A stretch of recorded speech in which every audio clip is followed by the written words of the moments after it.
Also, if there's any agency reps in the audience, if you can also introduce yourselves. Susan Camerata, committee member. Sorry. Argelia Ortiz, I'm the board member. Stephanie Calzado, chair of the Young Adults. Michael Pimentel, committee member. Joseph Ebert, committee member, chair, senior manager. Delorne Lauren, committee member, chair of bylaws, policy, and legislation.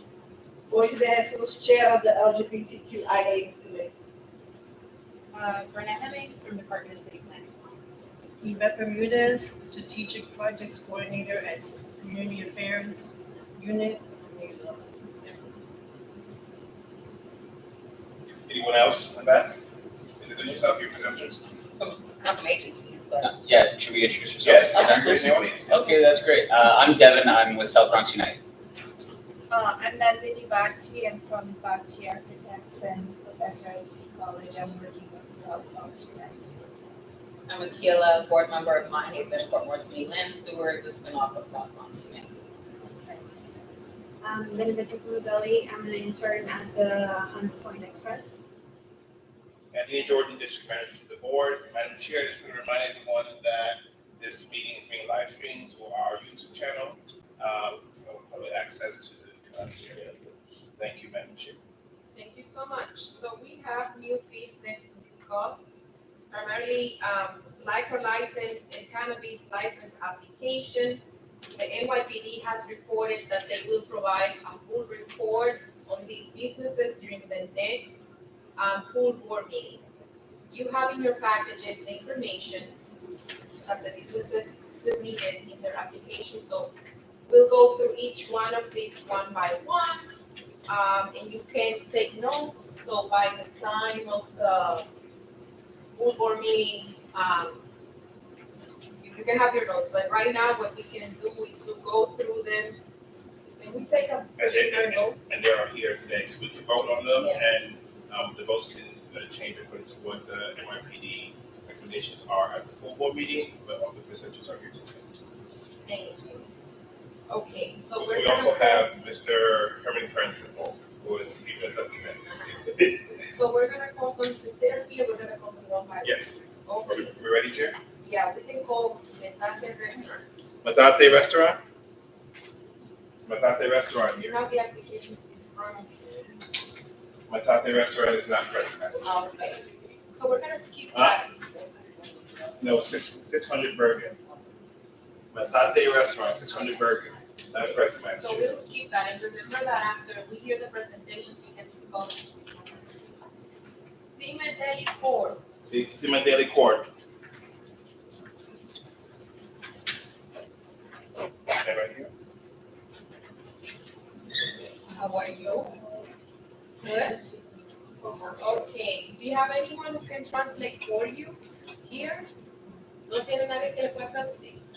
Okay, entonces, if that's okay with the board, if she can do the presentation, I can translate for her.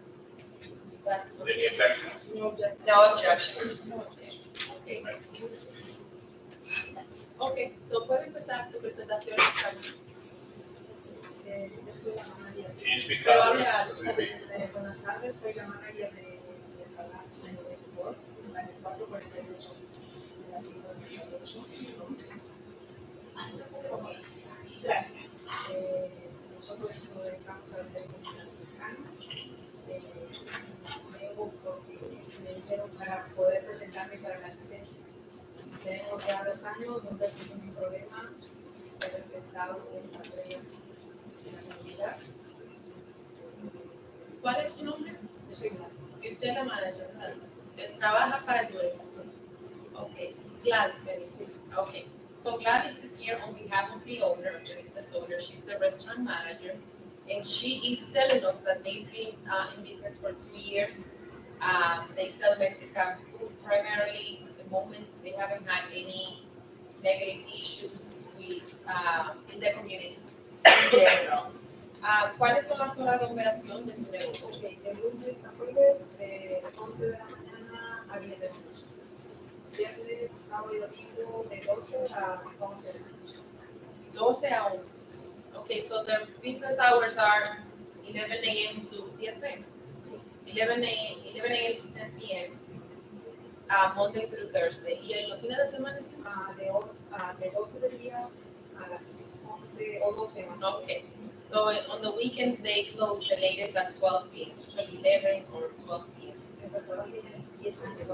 Oh, Pero they, la licencia es reciente. oh, so they actually have 10 years in business, but they've had the license for 2 years. They want to renovate it. ¿Algo que quiera decirle a los miembros del board en particular sobre el negocio? Del negocio va bien, gracias a Dios. Hemos seguido las reglas, siempre pidiendo menos de 18 años, todo está en regla. Por eso quería la oportunidad que me puedan renovar la licencia. Okay, so she's saying that so far they're doing good business. They haven't had any issues, no sales of alcohol to minors, and they just want to get the license renewed to continue to do their business. So voy a tomar preguntas del público. Se preparan tragos ahí. Sí, solo 3 carros. Nada más. They have 3 different drinks in their menu, alcoholic drinks. They only have 3 different alcoholic drinks. No vendemos vino, sí vendemos cerveza. Okay, venden cerveza y cóctel. Sí. So they have like a beer and 3 cocktails. Yes. Eso. Una pregunta más. So, si yo entro, yo puedo tomarme la cerveza y en el negocio. Sí, no la puedes. So people can drink the beer at the business and they cannot take the alcohol with them. Okay, we have a question here first. ¿Tocan música? Sí. ¿Qué clase? Música sábado y domingo. ¿De radio? ¿Tienen un DJ? ¿Cómo es? No, tengo una bocina, pero sábado y domingo ponemos una persona que cante, pero termina a las 10. Es familiar. So it's a family restaurant. They have like audio system, and then on the weekends they have some lighting. Usually someone who sings. So we will get a report from the 40 if there's any noise complaints. Recorded music is here. Recorded music. Yes, Check it. it's the thing. No, it's right here. It doesn't have yeah, recorded music. This is- Sapporo will give us any reported noise complaints. if they have. ¿Han tenido alguna queja de ruido? No, una vez un señor llamó, pero el policía vino y se asesoró que no era lo que estaba haciendo, y era del 2440. Okay, so they haven't had any complaints. One time, one person complained, but the noise was not coming from the establishment, but from another one. Okay, I'm gonna leave you the questions now. This is the last one, so we can move on because I'm leaving. ¿Cuánta gente Entran 32. Okay, Y wait, the last one is la entrada para el negocio. ¿Hay algunos restaurantes al lado de donde está el negocio? Hay muchos, ¿verdad? Porque ese día está- Pusieron uno al lado, tengo uno al lado, pero yo pensé que no le iban a dar la licencia de pollo de cerveza aquí. Ese es un problema y lo que está pasando con este que frente en la misma cinta de ellos se pusieron tantos ambulantes que venden lo mismo que nosotros la comida. O sea, no se puede. Nosotros pagamos pueblo, no pagamos más. okay. Can you translate that part? So she's saying, the question was how many people can go in the establishment. There's 32 people. There's other businesses nearby that also got their liquor licenses. And she's also reporting that there's a lot of like informal business happening outside, selling the same type of food. That's like a thing. Entonces, muchísimas gracias. Nosotros le vamos a dar el reporte a través de acá, el encargado del reporte, y le deseamos mucho éxito. Gracias, gracias. Okay. We're gonna move on. So there's a few things. Let's check on before we bring in the new business, La Colina. Check the application, see if there's anything flagged there that we might be missing, so that we don't ask the questions that are on the application. Like you can limit it to 4 questions per business. Yeah, like some of the applications I noticed are not checked, right? So for example, her application is in regards to new remove board class change, nothing was checked. like, you don't have the application that says review or renewal, for hers, nothing was checked. So sometimes that's why. So this is No, it is, I think you're reading the wrong thing, it's for outside the city. It's the second question. Yeah, the second one, Oh. Yeah, I looked at that also before, it's a renewal. So we're losing it to that. So we look at Voting now? we Let each look one at go. everything at the end. Yeah. So the La Colina, we go to La Colina. If there's anything that gets your attention, like something missing, like our let's try to ask that question, but let's try not to ask the stuff that's. Well, I added live music, because I didn't check live music. Yeah, that's what I said. Have live music. Yeah, I saw you flag that. And then this form needs to have hours of operation, does it? It doesn't. Yeah. And that's very important. Yeah, the forms are, yeah. There's like a limit amount of time you can go. The service committee can establish stipulations if the concern is that the committee will prefer for recommendation to the full board, then should be limited time when alcohol can be served and music can be played, etc. We can make those recommendations as part of this committee and it will be passed to the full board. But my understanding, district manager, is that other community boards, I think we spoke about this once, other community boards have applications to supplement the liquor license Right. application. And I thought we were thinking So about that was it. something we were doing in September. That's Yeah. the executive committee is taking up in September. Oh, okay. That when you have an application that goes in more in depth with more Yes, distinct questions to the yeah, issue. and that would allow like, Right. what was this first And, asked right, us? but if there are stipulations because NYPD or stipulations that the committee feels because all committee members have 40 businesses, those stipulations can be made for this committee, then pass to the full board for as part of the license. So La Colina is Noches Mexicanas. Yes. Yes. They're all, yeah, Yeah, nice presentation. except for the passage. Okay. It's also the last application in the package. Oh, yeah. Oh, okay. So we don't have. So, So it's a new application. No, we have Namaste. yeah, but I'm going to the order that is on the list, right? But I was looking for La Colina. Yeah, it's there. That's Oh, yeah, this is it. Yes, Okay, so I and get it's the the last The application. registered as this. Yes, the CBA is Noches Mexicanas.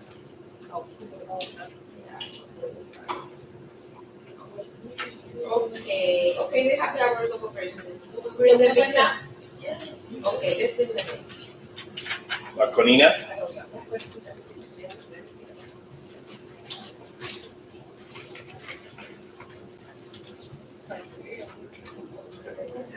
Hola, ¿cómo están? ¿Van a presentar en inglés? Sí. Yes. Good. Okay, pueden empezar entonces. Okay, so I'm the owner, my name is Ryan. Welcome. Thank you. Then I have my lawyer, Brandon, who works there, and my manager is.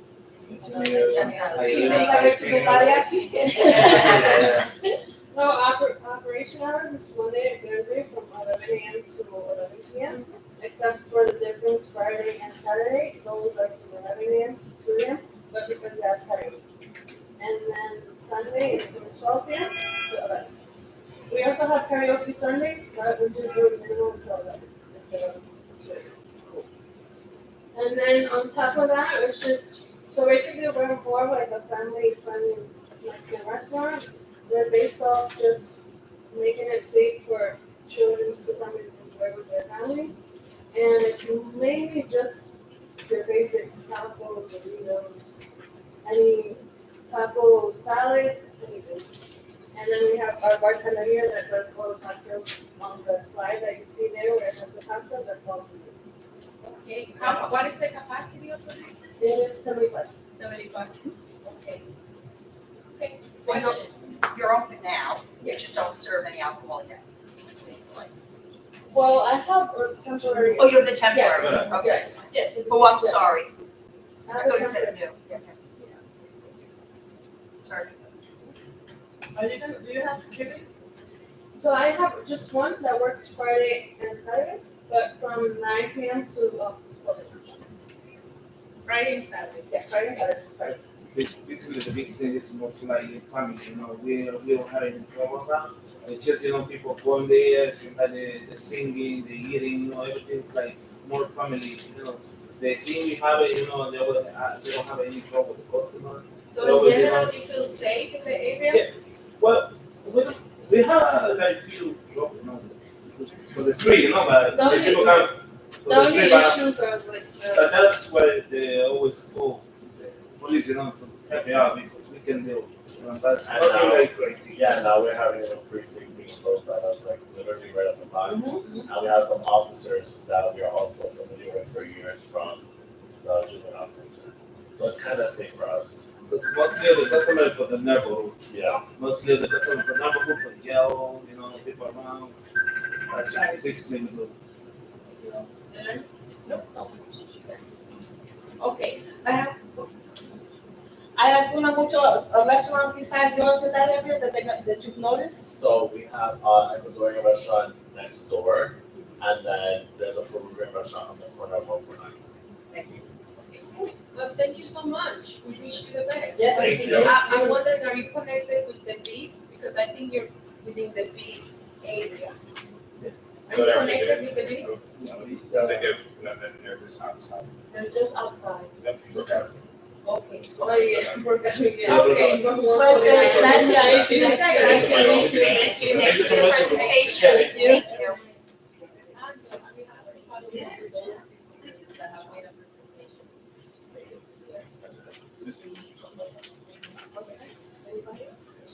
I hope to see you there one day, okay? Yes. Okay. Appreciate it. Have a good one. That is a good option. It's very For us, yeah. And let's keep the team in touch with the La Mazoneta. So that was nothing. Where's that one? The one prior, The one before the last one. Oh, this one here? No, the one before the the one last. before the application packet, It's the last one before the one the before the second last to one. last one. Second to last.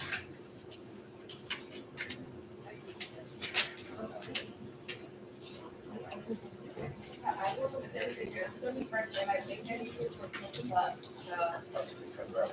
wrap up, right? No, not to this one, that was like to everyone, but we wrap up all the things. Yeah. Here, La Mazoneta. You can do the applications. The renewal. Do the They application. have like an outside, you see like the stuff that's covered outside? That's what they have. Right here. Wait, no, right here. All right. Actually.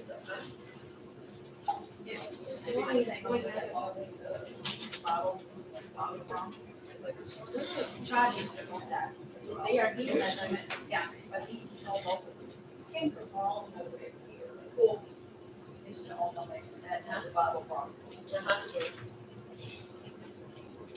Yes. So we don't want. Okay, any concern that we should be asking?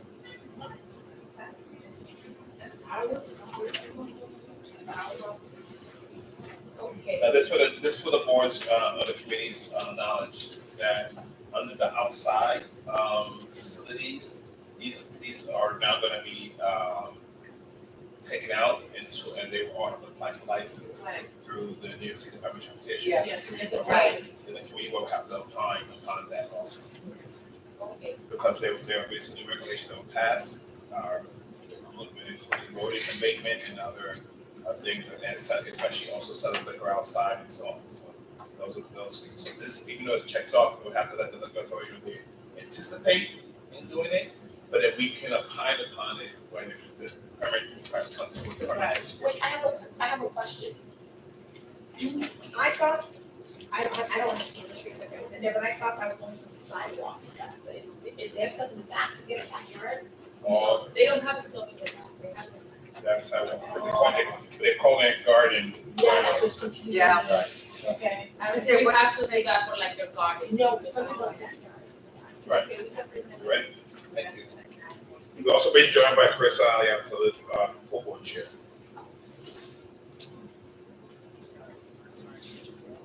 Next.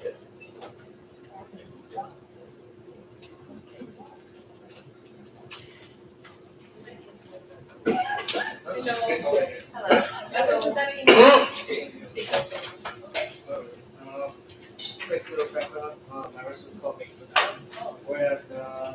134 Columbia Ave. So, backstory on this, I grew up on 138th Street my whole life. My family's always had some type of business in the area. So we're older. I decided it would be a good time to get into restaurant business. And I know where I was getting into. I worked in a couple restaurants and then finally got money to open my up and then open family. Offices outside. Yes. Bring them in. Bring them in. Yeah. Oh, he's right here. But yeah. So, entra. But yeah, that's the whole story. Yeah, I'm over here. Yeah, so any questions you might have? Hours of operation. Hours of operation. So we open at 6 a.m. Great breakfast, by the way. Yeah. Oh, thank you. We open at 6 a.m. and we finish at 11, then we go to lunch, 11 to 4 is lunch, and then from 4 to 10 is our So you close at 10? Okay, yes. Well, 10:30, that's right. 10 sharp, and then everything else is just dinner. 7 days a week, you're open? Yes, 7 days. The hours are the consecutive, the same the whole week? Saturdays and Sundays we open a little later. We open at 11, so we open for lunch, for brunch, and then close at 10. Capacity? We see 40 people.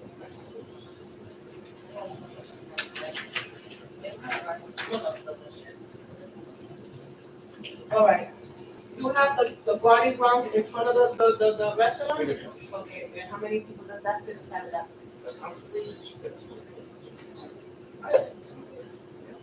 Thank you. Okay, thank you so much for coming and good luck with everything. Yeah. Thank you. So the board will make a full decision at its general board meeting. You receive a letter from the board of this decision, and we'll do transfer to the real estate. I have a question. Do you know that this place, Cafe Cortez, they've had a lot of issues with robberies and burglary there. Yeah. And they didn't have the metal stuff. You Right. have those now. Have you had any issues like them? We do. We have, throughout the last few years, we had 3 break-ins. But we don't have rolling down gates. So we kind of do it at our rest. The thing is, those rolling down gates, because it's, I think it's a pretty cheap little run. They're very expensive. They're about $20. Yeah, so we always discuss this with me and my pops, right? It's worth it, just put them, just for 5 hours. And then, we try to justify the cost. It doesn't make sense for us, we just make sure we don't leave cash, leave items, yeah. So just 3 times this year? No, that's not 2 years. Oh, so 2 years, 3 times? Yeah, that's all. Okay. You've been there 2 years? We've been there 4 years. Okay. In that area is. Yeah, but I'm wondering something's gotta keep though, yeah, it's a lot. We talk about fun. Yeah, okay. Thank you. Thank you very much. Thank you. But thank you. Gracias. Thank you. Thank you. This was not short. The one has not shown that is correct. So if the committee follows with this process, then before we make a recommendation to the full board for not to renew or give a license. Okay. Is there anyone who we can go one by one for the businesses, so that way we can take our vote and make the recommendation. And I would say we do that, and then pending the police report, if they report anything, that is negative or whatever, we can revisit the question, right? Okay, so for Metate Restaurant, they didn't show up. Yes. So when they come, we'll hear them. Right. For the Cime Deli Court, 448 East 138th Street, renewal of the license application. you had your presentation. Those who, is there any questions? Okay, those who vote aye in favor, say aye. Motion? Oh my God. I thought about it, all right. Okay, let's make a motion to take a vote on the business. Okay, all agree, okay? I, DeLorean Warren, make a motion to take a vote on the presenting businesses. Thank you. second that? I ordered it as 2 seconds. Beautiful. Discussion on the motion? No. Okay. All in favor? Aye. Yeah. Any opposition? Any abstention? Okay. Thank you. Sending no recommendations. Then I have a few things. I'm thinking, and this is just an idea, I would like to hear what you say. You know, in the previous meeting, we discussed some things about small businesses engagement. The chair also made a suggestion that, you know, we engage with these businesses if you're in the community and you wanted to stop by, or maybe just like introduce yourselves as a community board member and saying, hey, you know, we're here to serve you.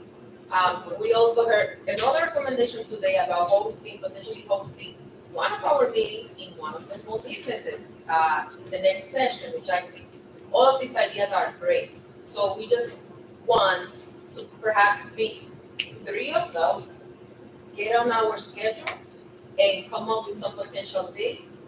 I'm also thinking that since we have really good partners in Suarez at the B, we should not waste that opportunity to get the information, even if the businesses are outside of the area.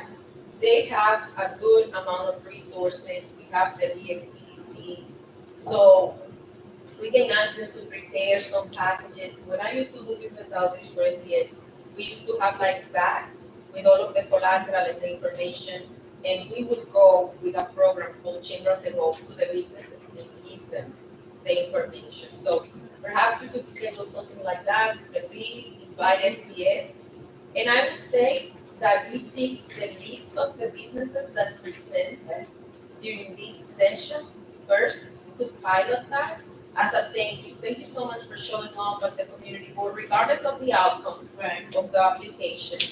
We could do that. And sometimes it's even like a matter of like, if we cannot go in person to all of them, because that might be very ambitious, we might want to follow up with a call or an email, or even invite them to come to our meetings and scope up as a follow-up. But definitely sharing, yes, but definitely sharing the information with Pedro Suarez at the yes, so they can follow up. I don't know if Pedro has been invited to this committee. Oh, he's been here already? Yeah, and he's very good. He's familiar with the program I'm talking about because we used to do outreach together all throughout the city, even in Staten Island. There's some information to bring up. He does attend the community boards, ESC, the Resource Committee meeting. So we can have that come. That happens on the second Tuesday of each month.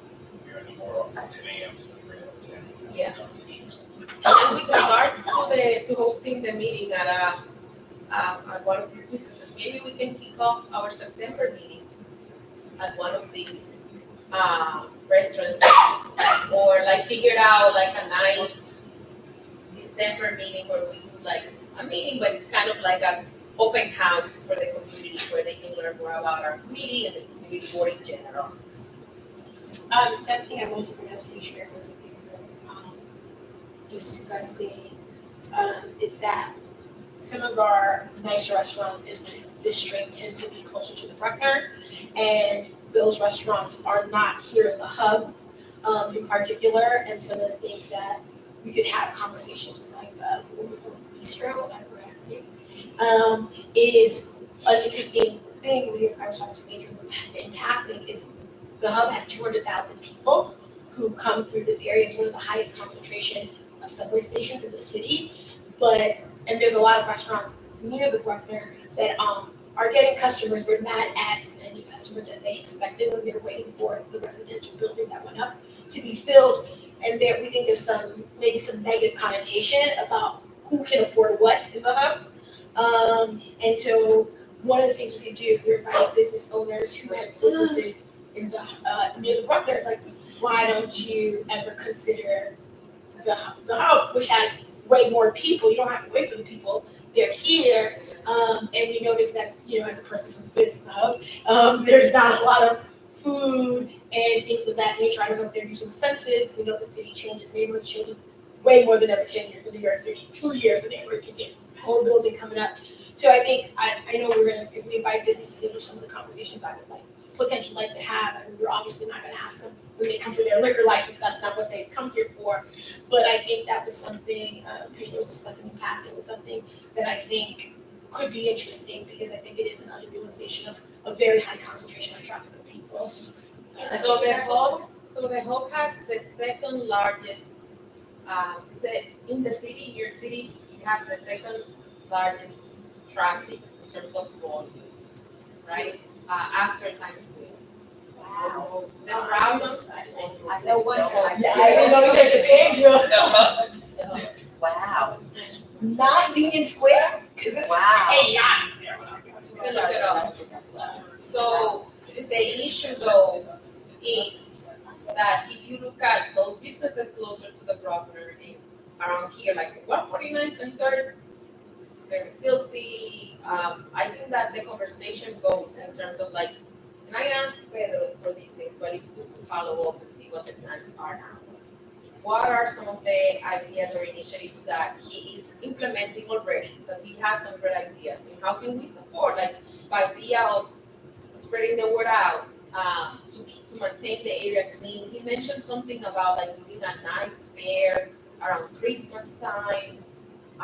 So I can add to that if I can, Chair. So I'm glad that you brought that up. We have been, the full board chair and I have been in almost constant conversations about what, and all of us here and there with Pedro is enthusiastic and very happy to want to really attack the woes of what's happening on the Third Avenue area.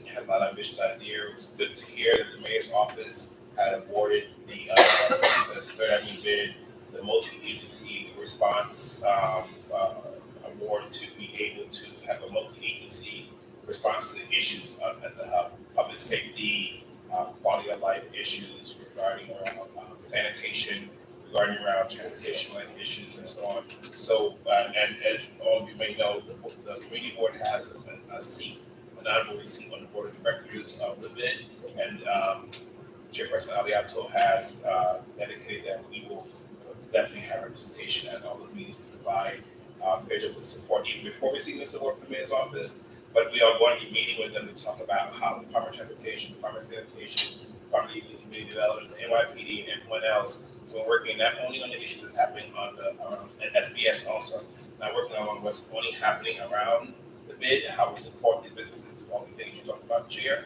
but also work piece and agree to allow the resources to stretch as far as St. Mary's Park, because we know that if you have you're right, you spend more money or you travel more, you see a clean place, you see some of the wildlife issues that are being taken care of.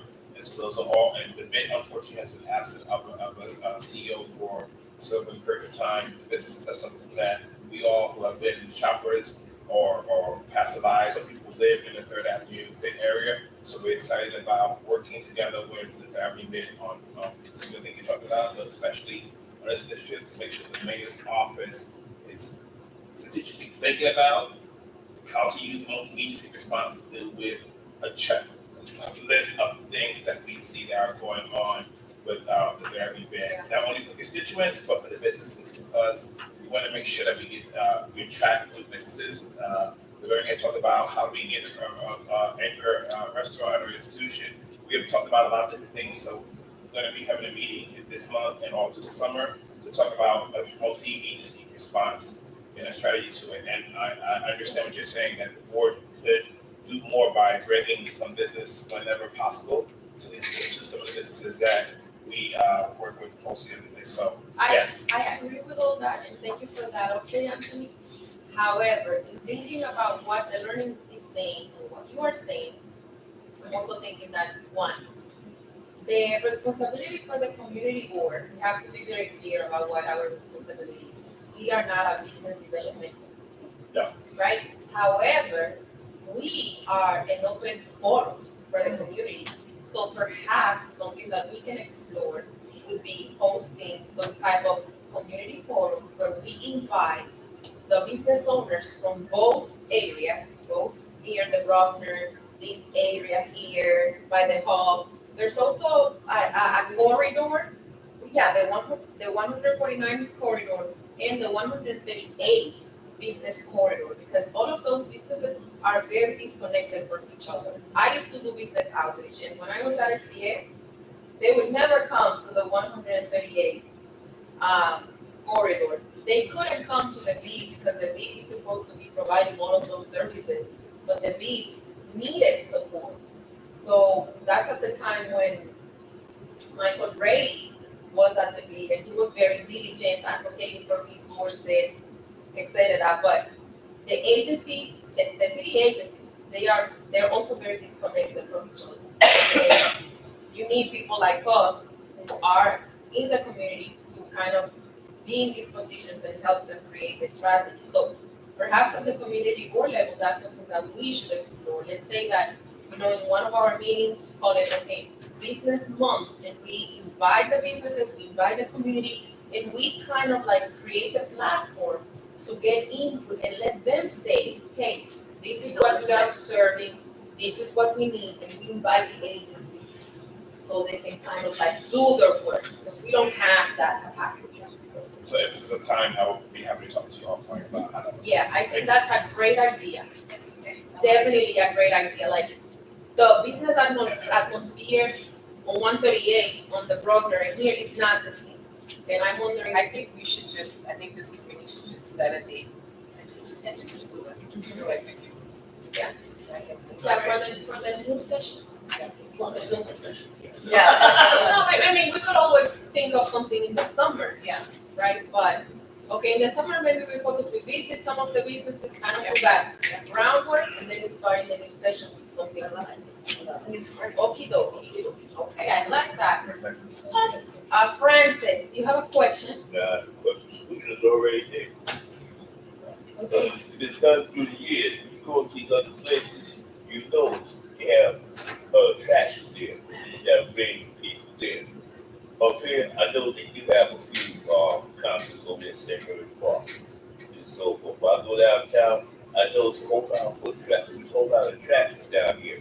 Outside the Bronx, Zoo, Botanical Garden, and Eagle Isle College up here in the Grand College. What kind of attraction Bronx County got off to have good foot traffic coming out here on the 50th Street? So we used to have street festivals. I know they still got street festivals in Manhattan, where people come out, and not only that, tourists is flock into Manhattan because of one thing, Broadway. They have nothing. I hear those people down there, old kids people down there talk. They have nothing like that in their hometown. Them theaters out there producing all that stuff. Once again, you only got one movie theater up in Bronx County. That's up in Co-op City. They ought to shut down 161st Street. So the solution is right there.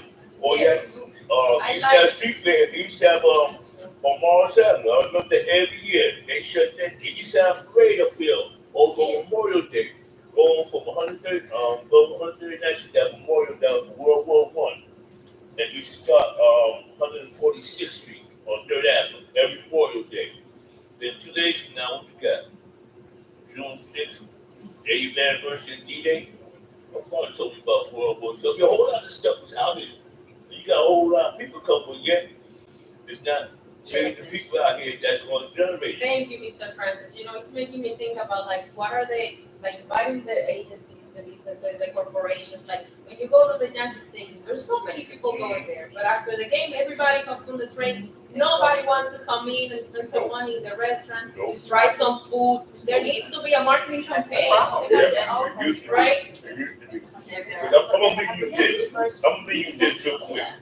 If you ever I'm leaving this with you. If you ever look up the narrative, in 1927, they opened up the Bronx Men's House Detention. They called it Economic Development of Bronx. They got to read this stuff really serious. I read that list and I shook my head last year because they're going to some of the things not over there right now. But you give some thought, you think about that list that it's still being repeated over and over again today. Thank you so much. Now we're gonna move on to the next request for presentation. We are following up with the Hearts Community Center, a project in this community. This is in relation to the Public Design Commission preliminary review process, and in which they are requesting a letter of support. So please, Devon, come and do your Yes. presentation. What do you have for the community? That's great. And would I be able to how much time is each presentation? Each presenter? 20 minutes. 20 per presenter? We're doing 15 minutes. 15 minutes. Yeah, we're doing 10, 15 minutes, and we've seen this presentation, so Yes, yes. you can go straight to the point. I remember. I do too. Yeah, Just so make sure. one question, are we able to plug into the Yes. Yes. projector? And I'm very happy to I'm very happy to be joined by two of my esteemed colleagues, Akila Try quickly and try to plug it in. and Nandini. Okay, so while you Try plug quickly and plug it in. in the presentation, please come introduce yourselves. Try to shoot. Yeah, you can go on this side with me, I'm gonna grab myself. Yeah.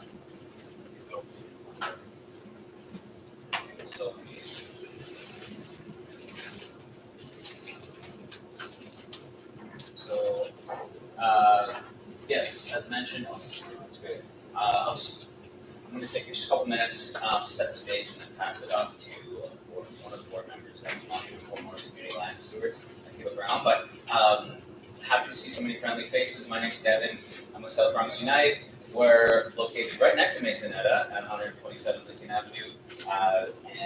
As mentioned, we're back in front of you today to sort of update the committee on the Hearts Community Center, which is the redevelopment of the old Lincoln Recovery Center, which has been vacant for over a decade. Last time I was here in February, I sort of took us through the history of the last sort of 10 years of organizing and advocacy that the community has done, led by South Bronx Unite and the Montague Community Land Stewards.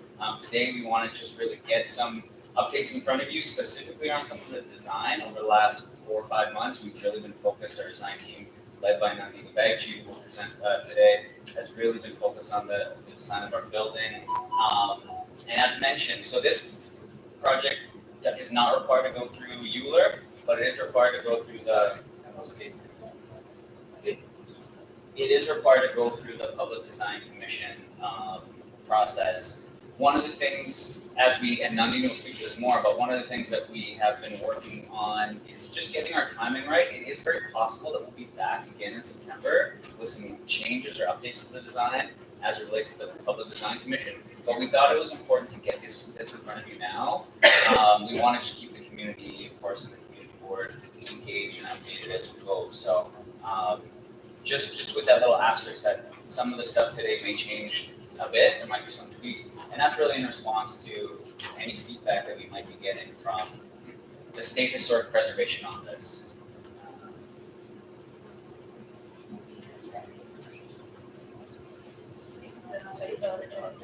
It's definitely on too.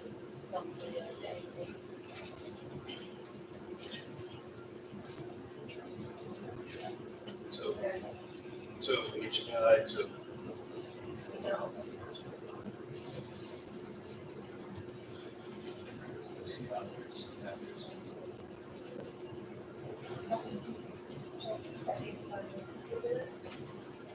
Is everyone accommodated with the problem? Yes. Oh, you count, so. Yeah, we can just go through this.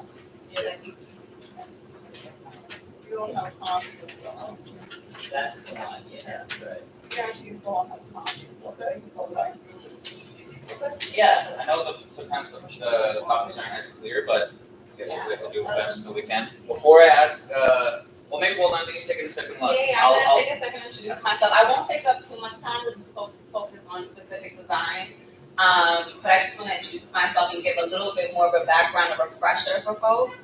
And I have talking points because I'm 9 months pregnant and I didn't wanna miss it. But this is a very important part, so I want to make sure that everything that is important to us is very clear to y'all. But I'm Akila, I'm a Melrose resident, I live in the Via Verde Co-op behind us. I'm on the board there, but I'm also a proud board member of Montague Community Land Stewards. And essentially, for those who are not familiar, we're an organization working hard to increase public access to public land for public good and ensure that community members, all of us, have a meaningful and collective stake in our neighborhoods. And then just for additional background, Devin mentioned South Bronx Unite, how we connected.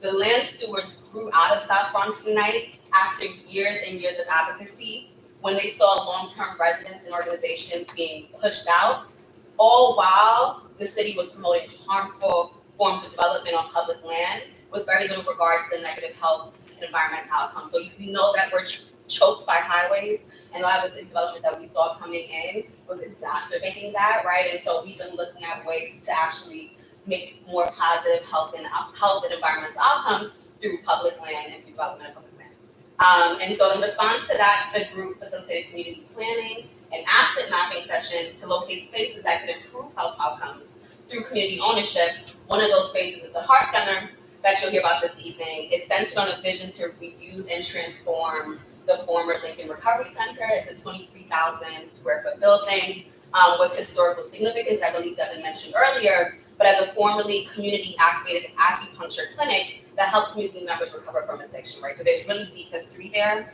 Over the last decade though, that building, which is currently owned by the Department of Health, has sat vacant. So it's not just underutilized, it's not utilized right now. But during that time, the land stewards led a number of community visioning sessions that revealed a strong unified desire to create a community center focused on three prongs: health, arts, and education, all in the name, all as a way of addressing the health and education disparities in the South Bronx, but also acknowledging the South Bronx status as a pioneer in arts and music, right? And so our community made it clear that the way forward for the site was to leverage our homegrown assets and history to build community wealth in ways that would protect the social, environmental, and economic future for our long-term residents and nonprofits.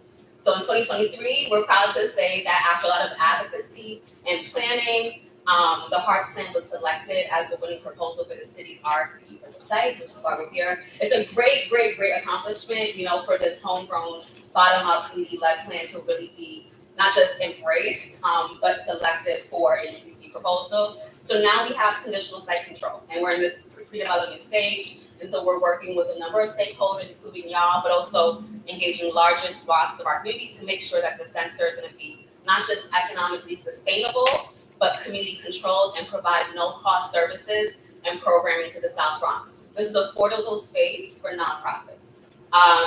And we're happy to share a lot of these materials that explain more about the center. This is focused on design, but if folks are interested in the programming that we have in mind and the funding, we can share that material.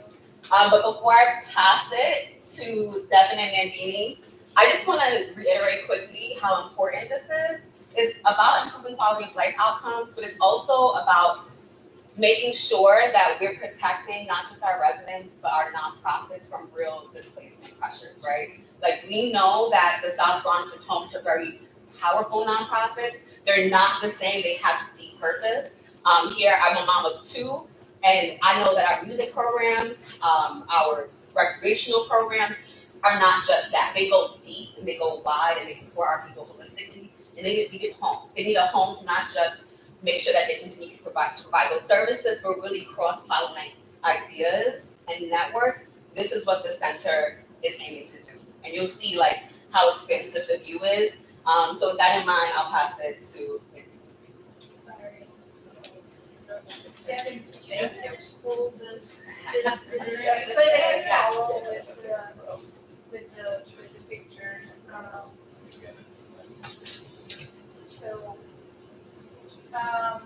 Hi everyone, I'm Nandini Bagchi and I'm an architect and I also teach at City College.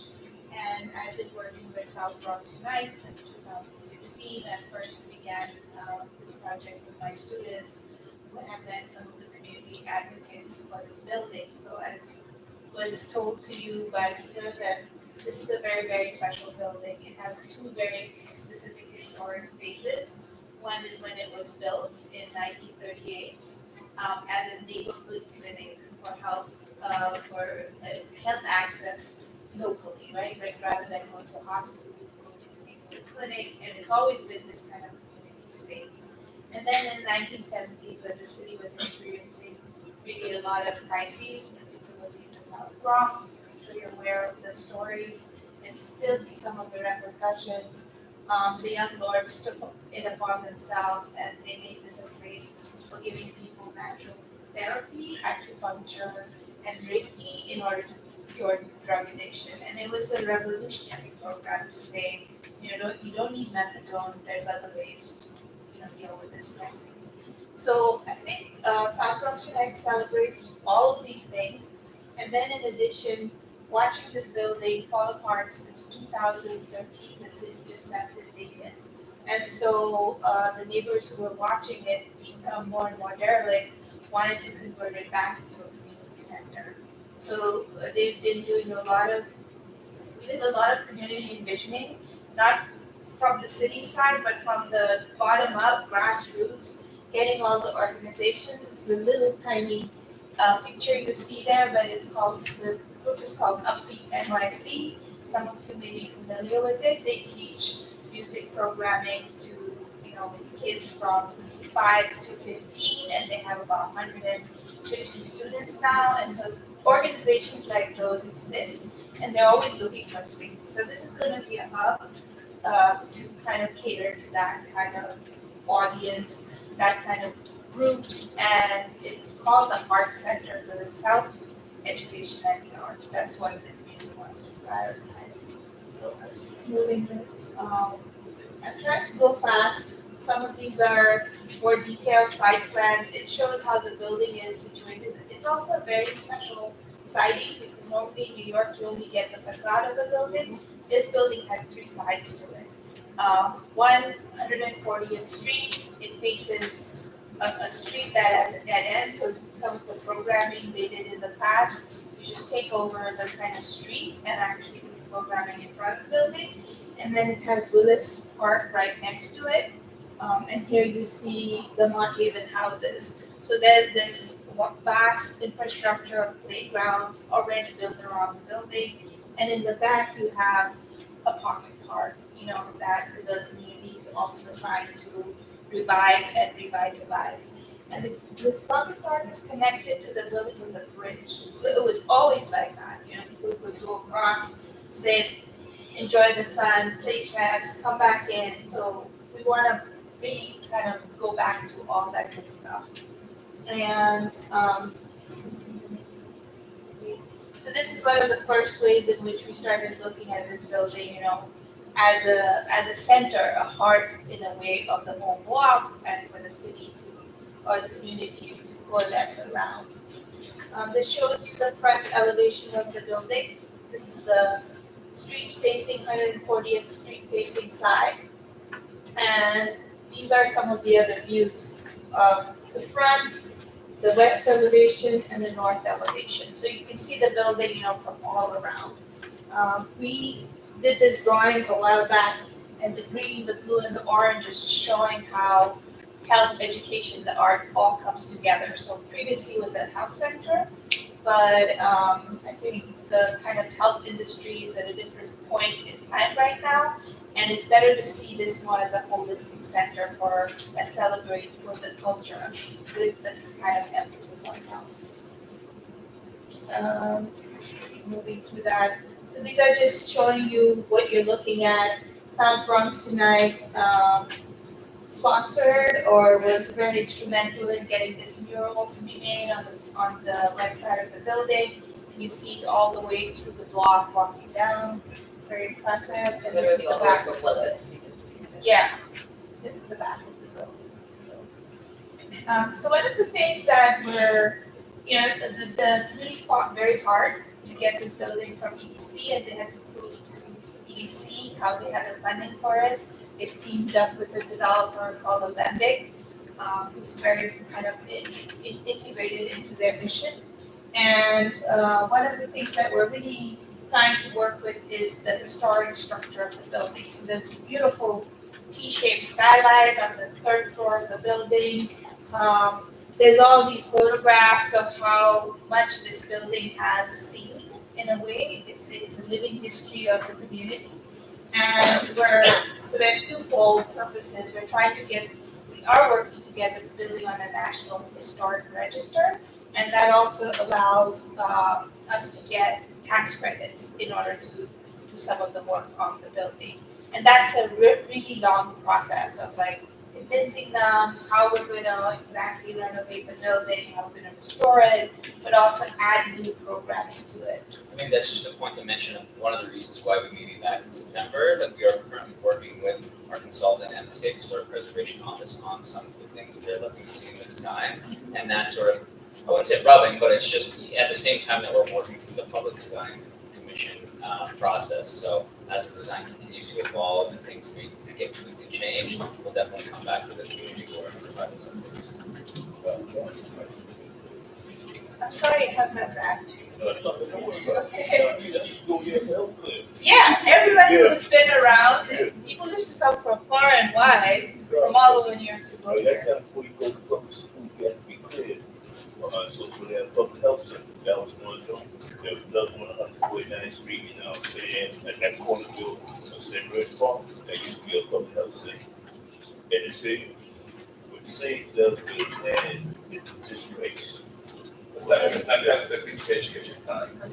Thank you, Mr. Francis. Alright, so this is, this is like, there's the physical structure, it has historic value, but there's also the kind of social infrastructure that has value, just what was mentioned, it's a double kind of purpose to repurpose this building. These just show some of the existing conditions and the kinds of issues we've been dealing with, trying to keep all the stairs intact while meeting new codes. I won't get too deeply into that, but this shows you the historic lobby that still exists with this old 1930s tile work perfectly intact for such an abandoned space. It's kind of amazing. And although there's a lot of peeling paint because it's such a solidly built concrete building, it's still intact. And again, this skylight, which we really want to kind of maintain and celebrate. Some of the light fixtures are there. People have stolen grass from the side of the building in the meantime.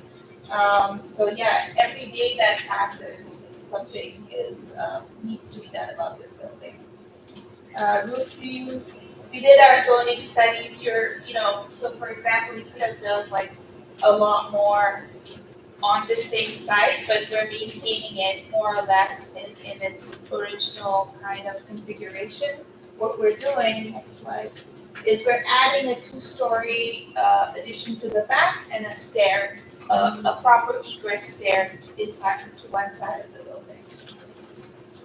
And this is I think the kind of project that needs something like a theater or an auditorium that the community is very excited about, particularly since one of the collaborators is at NYC.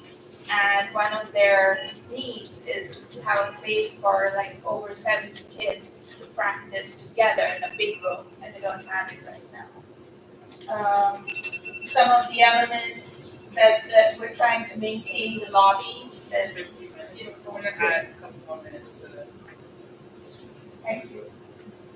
And then just going through the plan, so that the yellow spaces are what South Bronx Unite and Olympic are trying to get together certain kinds of tenant groups to take over these spaces.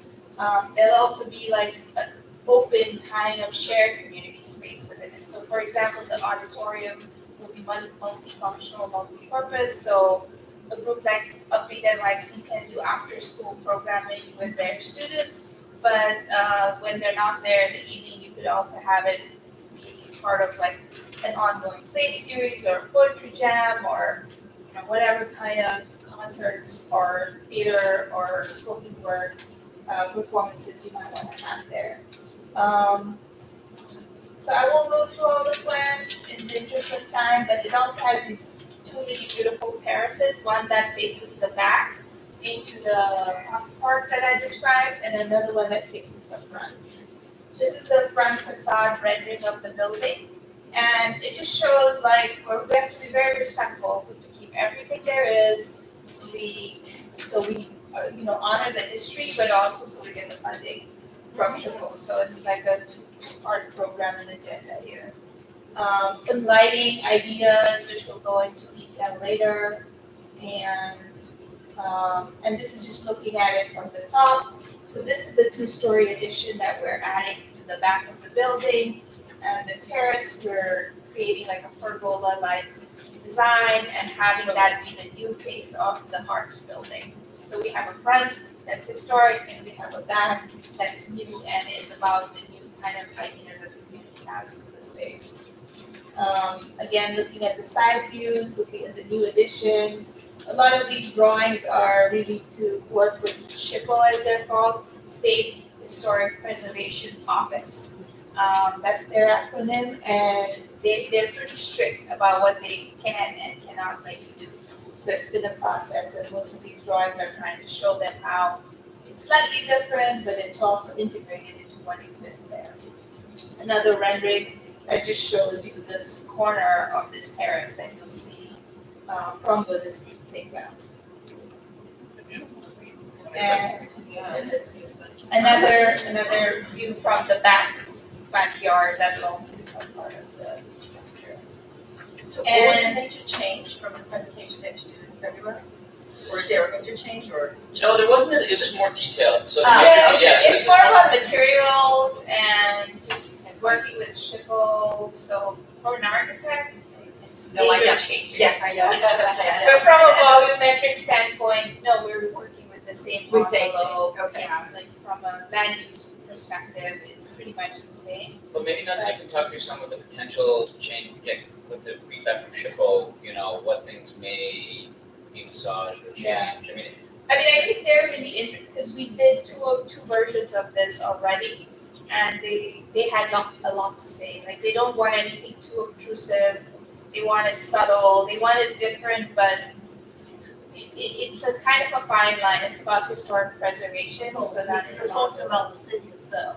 Does it stay under its State. Okay, this is a state. Yeah. So, yeah, that's what I am a little confused about. In 2018, I had a chance to attend that festival Yeah. with the youngsters playing. Yes. And it was just an amazing performance. Yes. And I remember a group of people from outside the state who came to this and were taken on the tour. And I was able to be part of that tour. I'm trying to understand, did the actual proposal actually come through? Yes. Okay. Yes, that's what I've been working on it. I probably met you in 2008. Yeah. So point of clarification for all the committee members. This is a follow-up presentation that they must do for this project in relation to the Public Design Commission preliminary review process. They have to request a letter of support from the community board for the presentation of project design. Whatever significant changes or design that happen, the community board has to find upon and provide a letter of support. This committee is being asked to review the changes and the design as you see it, and that's being presented to you to provide a letter of support. So this committee will go to the full board for approval, and then the decision next committee has to make a recommendation for this now. And if 5 seconds on this. and if there's a deadline, is there a deadline to the presentation? I mean, to your review? Yeah, well, knowing that of course, that the community board is on breaking over the summer, we wanted to make sure we got this to you before the end of the session. So we would absolutely love if you're able to provide a letter of support today. One of the things that we'll commit to you, and just full transparency, as I mentioned, things may change over the summer. And that's why we're committing to coming back in September to present this again, as it relates to the Public Design Commission process. So that's really that. In terms of the process itself, Nandini, I know the design process continues. We're making sort of, I don't want to say adjustments, but we're planning for the Public Design Commission process to wrap up in September, October, in the fall. Understanding that because of some of the other approvals, specifically the State Historic Preservation Office approvals, that is kind of driving us to that need. So I know that's not a super clear answer. We'd love Additional letters. an additional letter for today. We may be coming back in September if things get updated. Would you be able to provide some details about any specifics on plans to make everything accessible for people with disabilities? And also elevators, some energy conservation, seeing a lot of people getting a very bad rate. And I see some green, so I'm wondering if you're thinking about some renewable energy, so that would be really appreciated. Love to ask that. Do you want to start? Yeah, this is a project that has been funded with city monies, and so we're really working very hard to create, just go over and above. We're also going to be LEED certified, as it's called. That's a requirement on the building of this nature because it's public property still. It's still Gold, silver, bronze. gold. We're trying to go for the gold. I think. Yeah, And we're required to go physical. So, And as it relates to, sorry, local law 51, that's what we're required to hit is legal. so we have a team that's working on that. It is an old building, so it's also, there's a lot of like involvement in how you seal it so that it meets current conditions of energy conservation. So you're asking all the right questions, because that is precisely why it's going to take us till September to figure out some of these things. Okay. Yeah. So is it okay to take two more questions? Oh, I didn't know it was a question. I got a couple things. Can I just build on that? So I could talk all day, but that's the sustainability. So I know we do have the city of Yes next, and we take a lot of time for that. And so, one is Michael Johnson still in South Florida? Yes. We haven't seen him in a while. Yeah, we I haven't was seen hoping to be here. Michael. I was hoping to be here tonight, but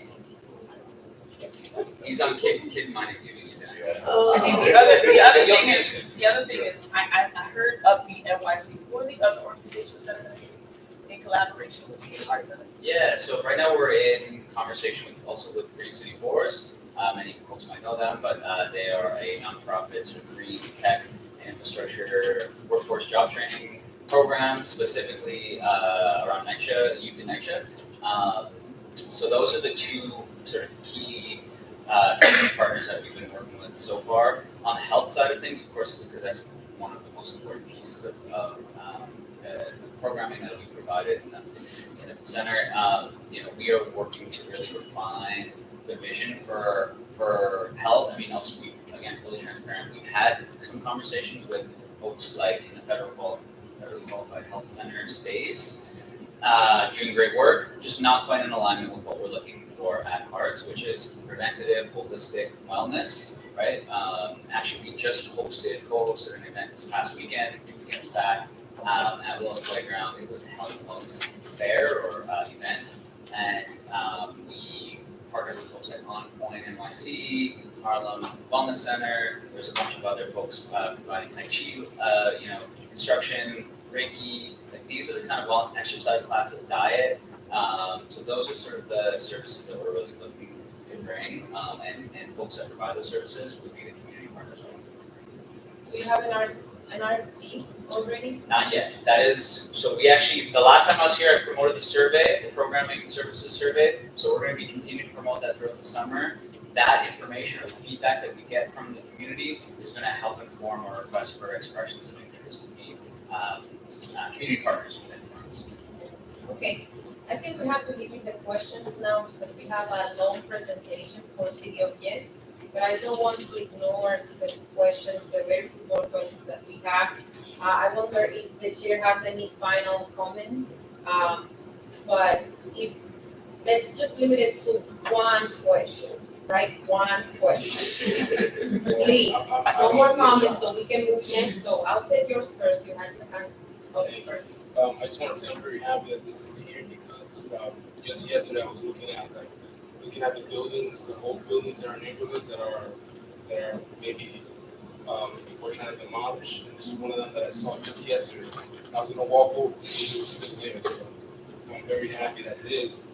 And I just want to say that it's important to try to preserve, even though that is your mission, try to preserve as much as possible of the original architecture. Because these buildings, there was a lot of thought that went into like constructing it and for its use. It wasn't just like a general building.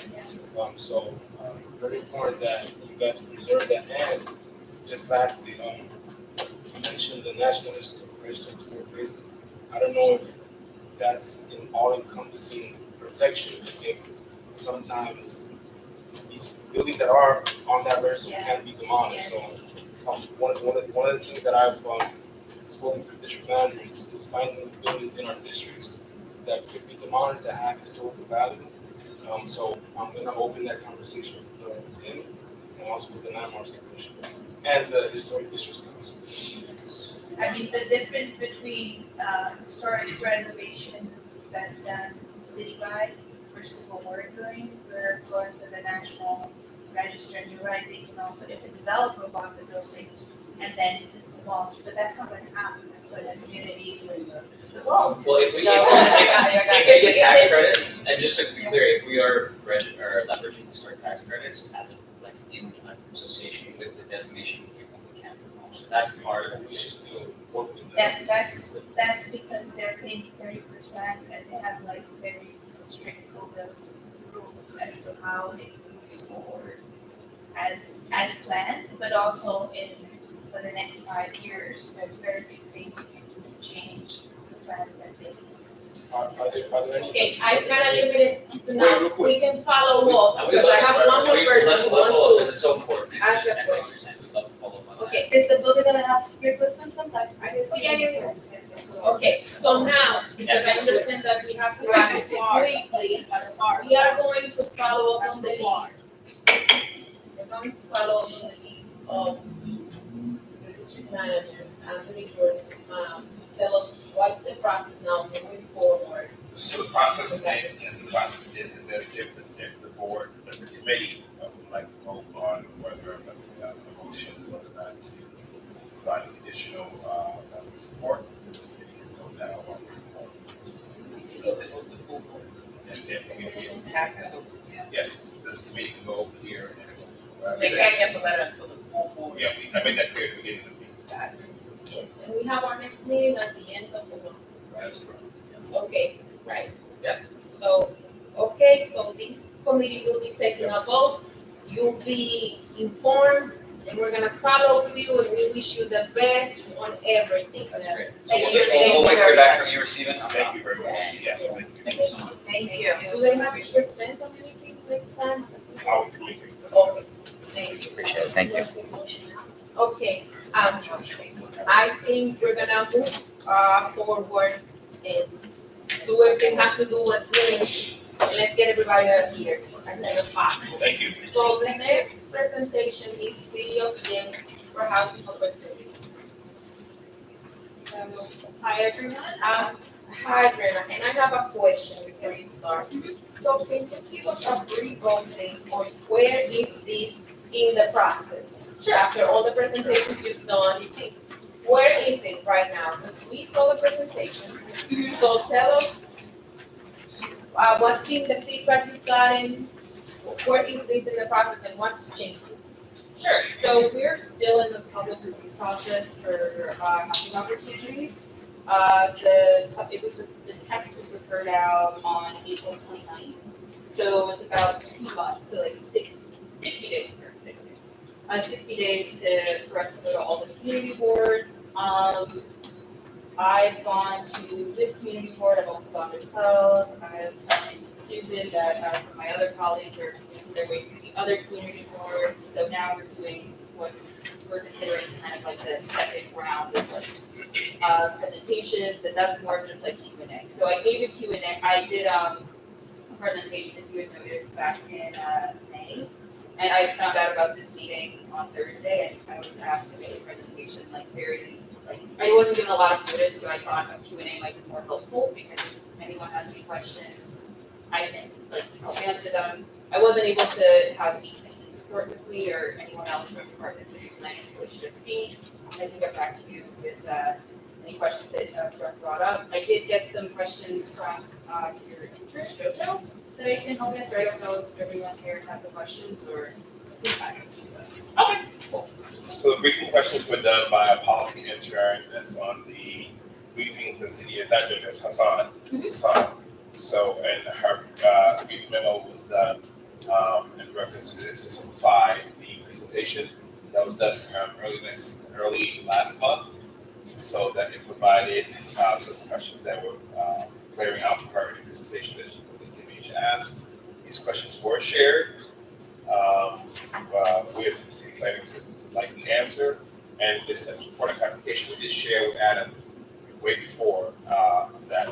That's what you guys have. Oh, you did? Yes. Oh. And at the meeting with you tonight? Yes. Okay. Yes. I, just before you get to Hassan, I just kind of want to understand timeline. Yes. So. Okay, so right back to all this point, sorry. So, last date for votes would be, July 5th? So before y'all break for the summer, basically, the end of the public review part for community boards. Break for the summer, and then it would make its way to council. Borough president. Sorry. Yeah, sorry. It's borough president and then council. Okay. So I can, should I jump into the answers that she gave? Try to answer most of the questions that she gave, that she asked for. Yeah. Okay, no, I didn't know if like other people had like great questions like before that, and I am continuing on, but yes. Will the building code be amended or changed? So no, this would not touch the building code. So this city of Yes is only for zoning. So this would be helped by the building code being changed, but we're not saying, oh, with this we're changing the building code. So whatever the building code says, it would still be in effect. We're not superseding that. Is that, I mean, you can't supersede it, but what I mean is, will it be changed in conjunction with this, or will consideration be made to change the? So there would be considerations, and for like the accessory dwelling units proposal, that is there's a task force that is like talking about that. So I believe DOP is one of them. So they are in conversation. So we're not necessarily, this stuff isn't just like, oh, we think like a building should be like this. It's like there have been conversations with different agencies and trying to make it so that those would be taken into account. And I remember you had a couple of environmental questions that I do ask them. Okay, so why don't you, let's do this. As a brief reminder, why don't you just give us the bullet points? The bullet points. Well, I know some members have more pressing questions than others, and we wanna make sure that we get that clarification, because I thought there were very valuable questions. But we also give the members that might not have, all the details so fresh in their heads, an opportunity to perhaps think, so that we're not asking redundant questions, but definitely get as much information as we can. So, take it away. So, City of Housing Opportunity is the last of the City of Yes citywide text amendments. The citywide text amendment looks to alter what is called the zoning resolution. So, as Michael, right? Yes. Yeah, as you would have housing opportunity, we're calling it CHO, is meant to generate a little bit of housing everywhere, and by doing that, there are different proposals that affect different parts of New York City. So this is what's considered like a medium high density district, so there are certain proposals that would be applicable here, and then in a place like Riverdale, some of the lower density proposals would be applicable there. So some of the lower density proposals are town center zoning, which looks to reintroduce housing above businesses in density areas, so very modest, 3 to 5 stories, I believe. Transit oriented development would be to create 3 to 5 generate 3 to 5 stories on lots that meet certain criteria. I can go over those criteria, but the first criteria is that they need to be within half a mile of their subway or rail train. And then in accessory dwelling units, that would allow for one up to 800 square foot accessory dwelling unit for each 1 to 2 family buildings. So it's by building type and it's not by like underlying feature. So Ms. Jesus, is that the question? I remember you had that question about the accessory dwelling units. Yeah. So she's in an R6 district, but her building is not built to like all the height that an R6 district. And so she would be able to have an accessory dwelling unit of up to 800 square feet. And then based on the design of the building, there are certain criteria that you need to go for. So, like if you have like a row house and it's connected to a bunch of other houses, you can't have a solitary unit. It needs to be a basement apartment so that you can have access to shade. Okay, thank you. And then for the higher density districts, the one that would affect it is called the Universal Affordability Apartments, which allows for income averaging. It's about 60% of the area median income, which is a federally set standard, and that would allow for permanently affordable units based on like the 60% AMI. So a lot of developments are generally more AMI, but what we're doing is like allowing for a bit of income mixing, so it's not just like a 90% AMI. It's like, okay, You have to get to 60%, so that means you could have more units that are 30% and then 90% for 60%. Kind of doing that, there would be a 20% bump in buildings in those high density areas, and all of that bump would have to be permanently affordable and abide by the standard that I just set up, the 60% minimum. Sorry, and then some of these citywide text amendments would be everyone's favorite, parking. It would be to end parking mandates for new housing. I was going through the presentation, I was like, that's a little confusing, because it said for new buildings, that's not the same thing. So it's for new residential buildings, and it's to end the mandate. So developers are more than free to build more parking than they need to. But we're just saying like that can sometimes be a bit of a stumbling block to generating more housing. And as I said, New York City is in a pretty severe housing shortage, so that is one of the things that they're looking to do. And then the other proposals would be to up the year for building conversions, so like residential conversions. Right now, it's buildings pre 1961, and we would up it to 1990. Because the 1961 is right before the most current zoning resolution. So generally, buildings in here that are grandfathered in, that's what it means, like pre 1961. And then we would reintroduce small and shared apartments.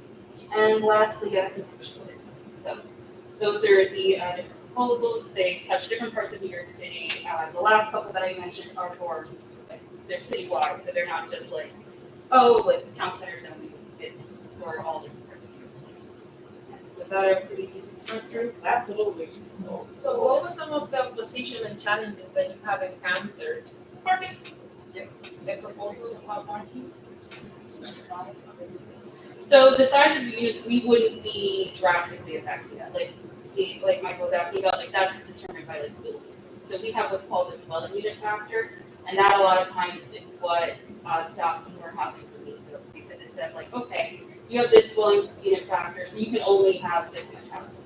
And then there are also other definitions, like the definition for like family, like that's also been limited in the past. So now one of the things that we're doing is we're updating the zoning resolution to better reflect what's at the state level in terms of like the family definition. Okay, so we're gonna take questions, and what we're gonna do is that we're gonna limit the questions to 2 per committee member. We're gonna go in rounds, and then once we know that nobody else has questions, the same person can ask 2 questions again. Okay? That's fair. Fair. I also want to remind you that there's some questions. Yeah. on Yeah, that. yeah. She has some. So Okay. do me a favor, Bernie. For those questions, if you are so kind to check that we're not asking like repeating stuff, I would appreciate it that we're not repeating stuff. Yes. Okay, thank you. Yeah. Hi. So one of the questions I have is like, I know the goal, the lofty goal, is that eventually in 15 years that 108,000 units will be built, right? And the concept is the more units we build, the cheaper, the market will have more units and therefore rent will go down. My question is it in this plan, why the last time the city built these many units in 1920, there were housing that was set aside for affordability, low income, right? That's when Nitro was built at the same time. They were building homes at different price points, right? And here, there is no plan and no guarantee for affordability. I do understand that if someone wants to build more and for the tax exemption, there's gonna be the universal affordability preference, which is something a developer opts into, right? But there are no guarantees of affordability, and there's no number being utilized besides the AMI, right? Now, I know you guys under UAP is gonna go down to 80 to 60, right? 80 is the current one. Yeah. So what I was saying is, has DCP thought about some of those issues? Because everyone in the city is complaining how expensive rent is. And we know that Nitro only has 174,000 units. We just know Section 8 was just open, and that imploded in itself. So I don't, and I know you're asking people to give up parking spots to build more homes, but none of that, not even a 10% set aside for like guaranteed rent control units, which is like, idea of the past, rent stabilization units, is that at all been discussed in the feedback? You know, I know it's not in the current plan, but in the feedback, more guarantees of affordability. Yeah, so that's actually a really good point about the feedback part. So we are in the public part. So part of what we're going out here to do is trying to get more feedback because as you're like kind of surmising, like we've kind of been in our own little world, just like trying to solve like one problem, but not really thinking about all the other effects. So it's like generating more housing, yes, but you also being there to the levels of affordability. So that has definitely been something that like we've been talking about. I know that one of the things that they're trying to do is like in doing more housing, like trying to take advantage of like trying to make it easier for maybe like HPD to have different sites that they. That's what I was gonna ask you. HPD has been partnering with you, and is there like any partnering the presentations? I know they've been on calls, yeah. Yeah. Is there any guarantee that there will be some HPD units that will like of the 108,000 projected, 5% will go to HPD? Is that has all been discussed? So there is part of the environmental review and there's like the incremental like units per acre. So I think within that, that's taking into account all of the different proposals, their applicability on like the different community districts and how the is done. And saying like, okay, like maybe, I don't think it's been parceled out in the sense that you're asking like, okay, how, like, let's say 26,000 units would be for HPD.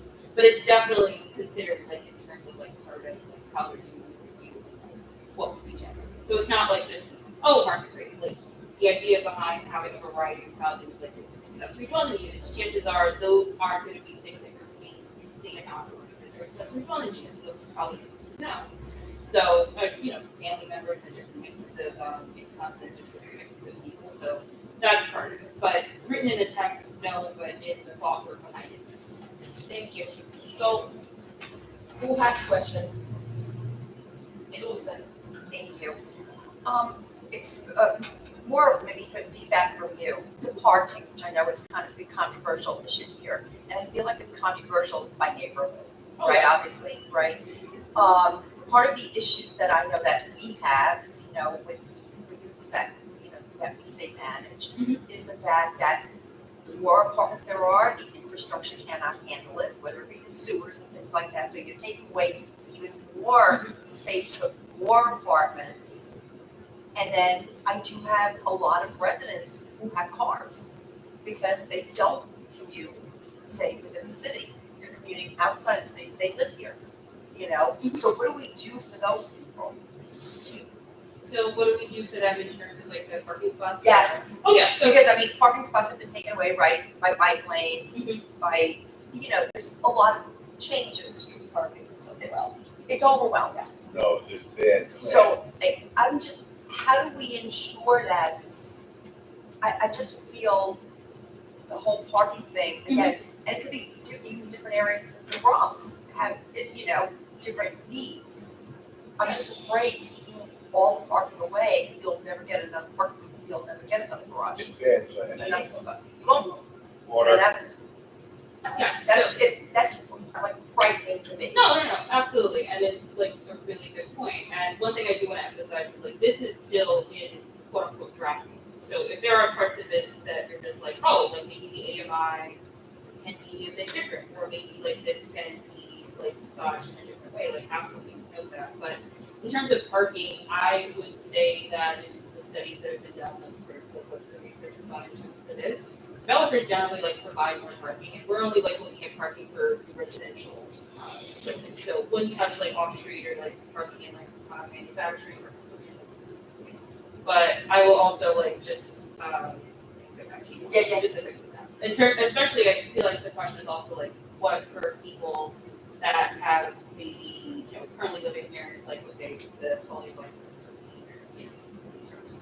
I just don't. I mean, the assumption that people who want to live here don't have cars, don't want a car. I find it's a difficult thing for me to just make a blanket statement. Yeah, no, totally. So I definitely noted. And this is like I said, this is like a citywide thing. So this is kind of like it's not just like for CP1. Right. It's like for like Staten Island, Queens, and Manhattan, Brooklyn. So but I mean, absolutely noted. Like this is, like I said, this is like still a draft mode, and like that's one of the reasons we're like getting out to the community boards now just to hear some of this feedback because it is valid and it's absolutely true. Like I'm from the Bronx and it's like I have to say, if I didn't have a car, it'd be very difficult to get around sometimes. But yeah, it's like I generally most of my jobs have been like in other parts of the city and it's like, yeah, you know, having to commute is like a concern. But yeah, no, definitely. Thank you for that. Thank you, Susan. Who else? Okay. Question.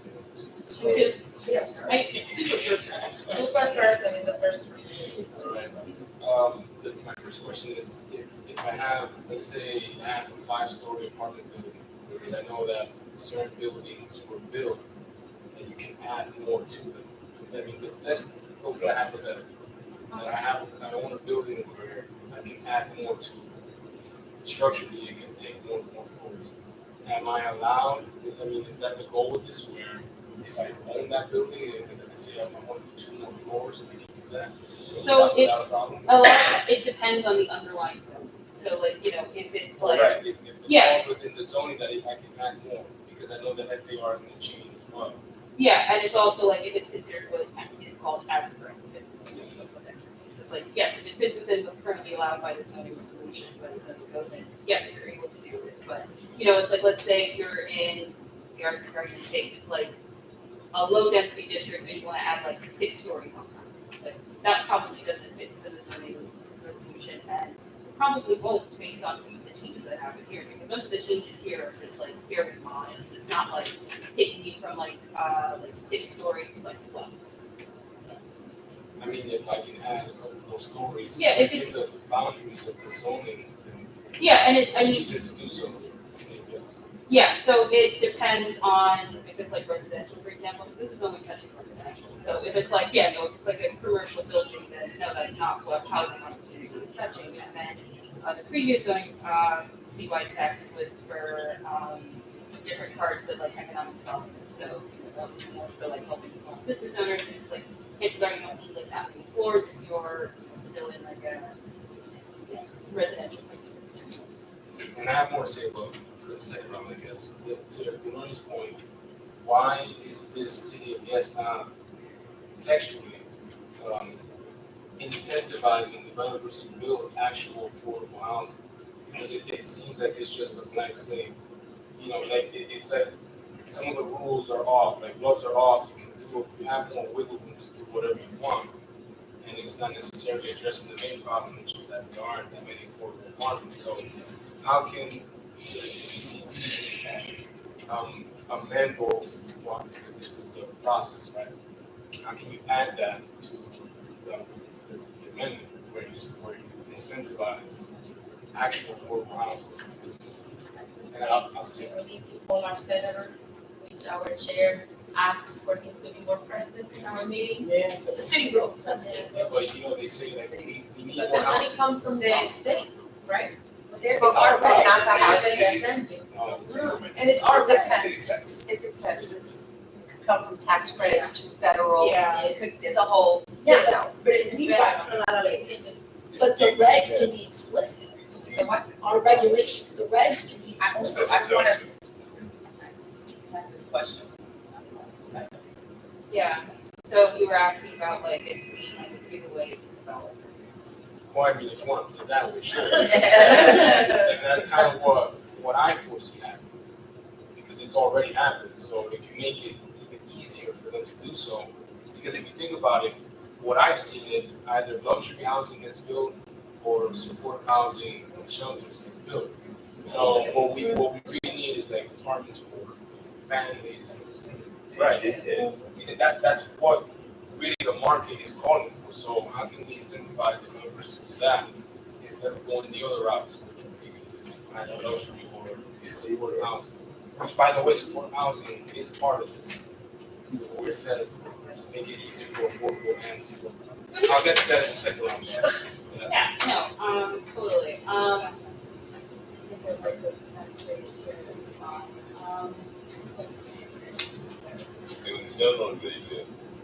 More please. Sorry, I'm like distracted by my thoughts.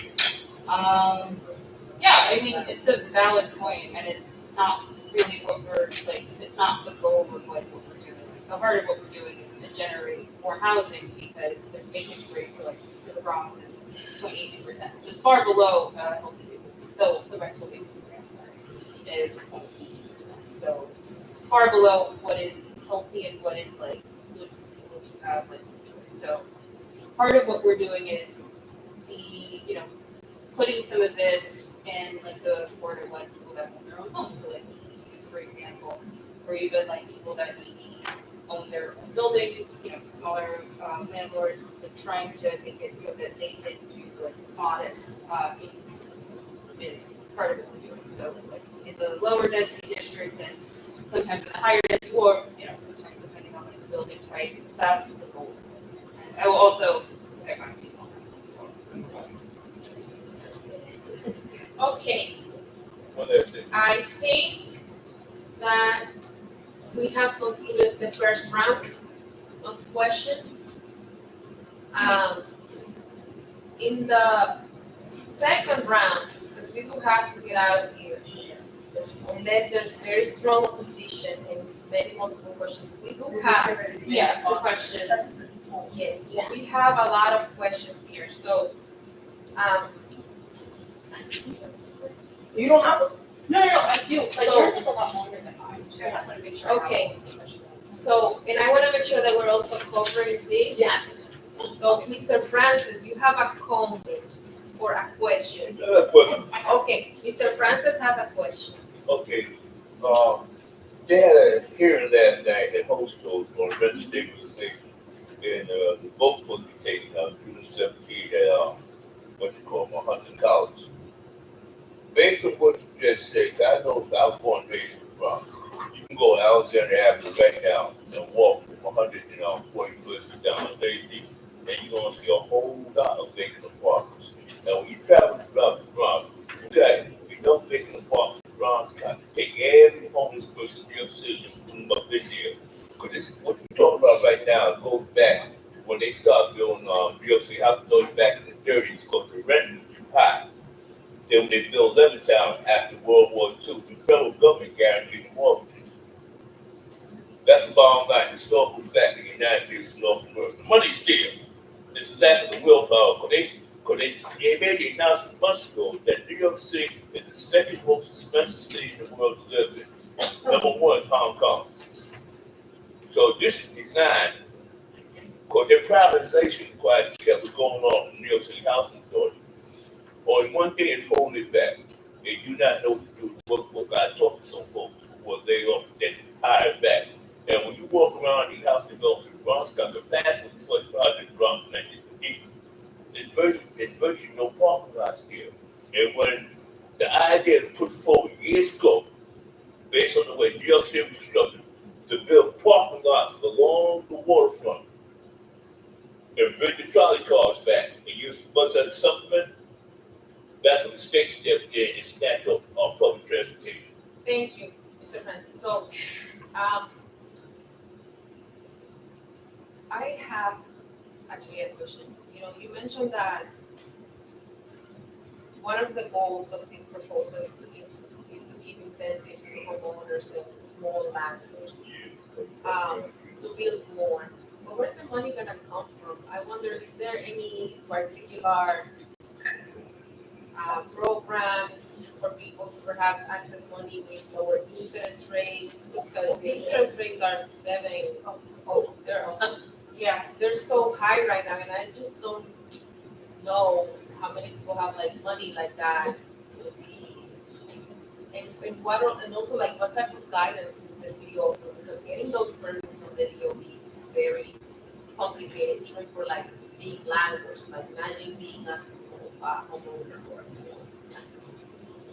Sure. So yeah, I do have. I will see if I can share this, but it's a list of like resources that EPD has like created for lower income homeowners. So one program they have here is called Fix. It's to help low to moderate income homeowners with their assistance low to no interest potentially forgivable loans. There's also Project Help, which in partnership with administers of Project Help in partnership with various neighborhood housing services, and provides forgivable loans of up to 20 grand to eligible homeowners with no term of 13 years. Okay. Do we have that information? Oh, this was like a general thing. I can share it, but let me just make sure. I don't want to. Okay, great. So if we had some questions about access to services, you know, the potential of having more residents in the community, and then the lack of, you know, accessible transportation, or, you know, like, you know, if it rains, like what's gonna happen, and all that stuff, the sewer, Yes. Yeah. The sewer system. stuff like that. Do you get anything, after our meeting last night, did you get anything on that, like any plans, any deals, The environmental study portion. Yes. Yeah. I do have questions for that, because I know that was a big question that came up that affects schools. Yes. And so I could go through schools that I can say about the analysis. Well, just one quick question. Is the environmental study gonna be done before July 8th? Before we vote on stuff? Should be the I would have. Okay. Okay, so that's a good question to follow up with. Not gonna say that. Yeah. I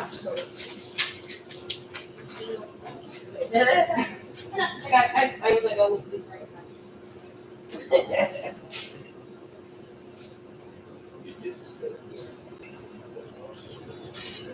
Have we covered the questions here? We've covered number So, 3 always. I can run through the others, not Yeah. too quick, but not. So I will check out the environmental review. In terms of the schools, I can say this, that, Order. sorry. So we disclose potential impacts to schools, and the city is constantly looking at where educational needs, where there are educational needs, and we are closely working with School Construction Authority and Department of Education to try to move schools if may be needed. So what we're seeing is that it's not the analysis doesn't account for certain types of daycare or primary school or seat capacity, meaning that the impact that we've studied is more significant than the reality of where New Yorkers go to school, which is kind of just saying that it's because there are so many factors to consider. It's one of those that we can't necessarily pinpoint with exact accuracy. So it's not something that has been shown, I think, to be, because in environments when there is supposed to be an effect, when we think there's going to be an effect, we say it's positive. But when we say there's not an effect, we say it's negative. So it's like very backwards. So if someone says it's a positive effect, that means that there will be an effect. They're just like expecting to get an And effect. here you really just don't know. Yeah. And then in terms of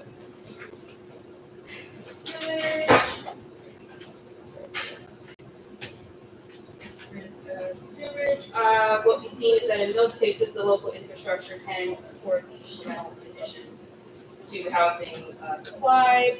We haven't identified a water or sewer impact, including not finding an exceedance of capacity at the treatment plants for the city's wastewater.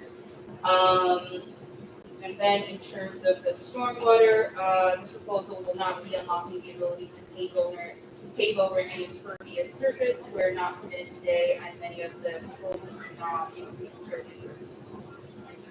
So are you saying that they're saying that there's no, I mean, we get backups like crazy now when it rains. Yeah, You know I what mean, I'm always petrified when it rains. Yeah, so I will also check on like when it's being finalized. Oh, yeah, because I please, feel like that. that doesn't make sense. Yeah, no, I will check. And then in terms of the questions, could I like run through those? Yeah, so number 3 has been answered, which is the parking lot one. Number 5, I think should be next, because we've been talking about this a lot. Number 5 is the one. Yeah. Number 5, I think is interesting, I don't know if this number is accurate, but they're saying that in 2032, we're gonna need 473,000 units.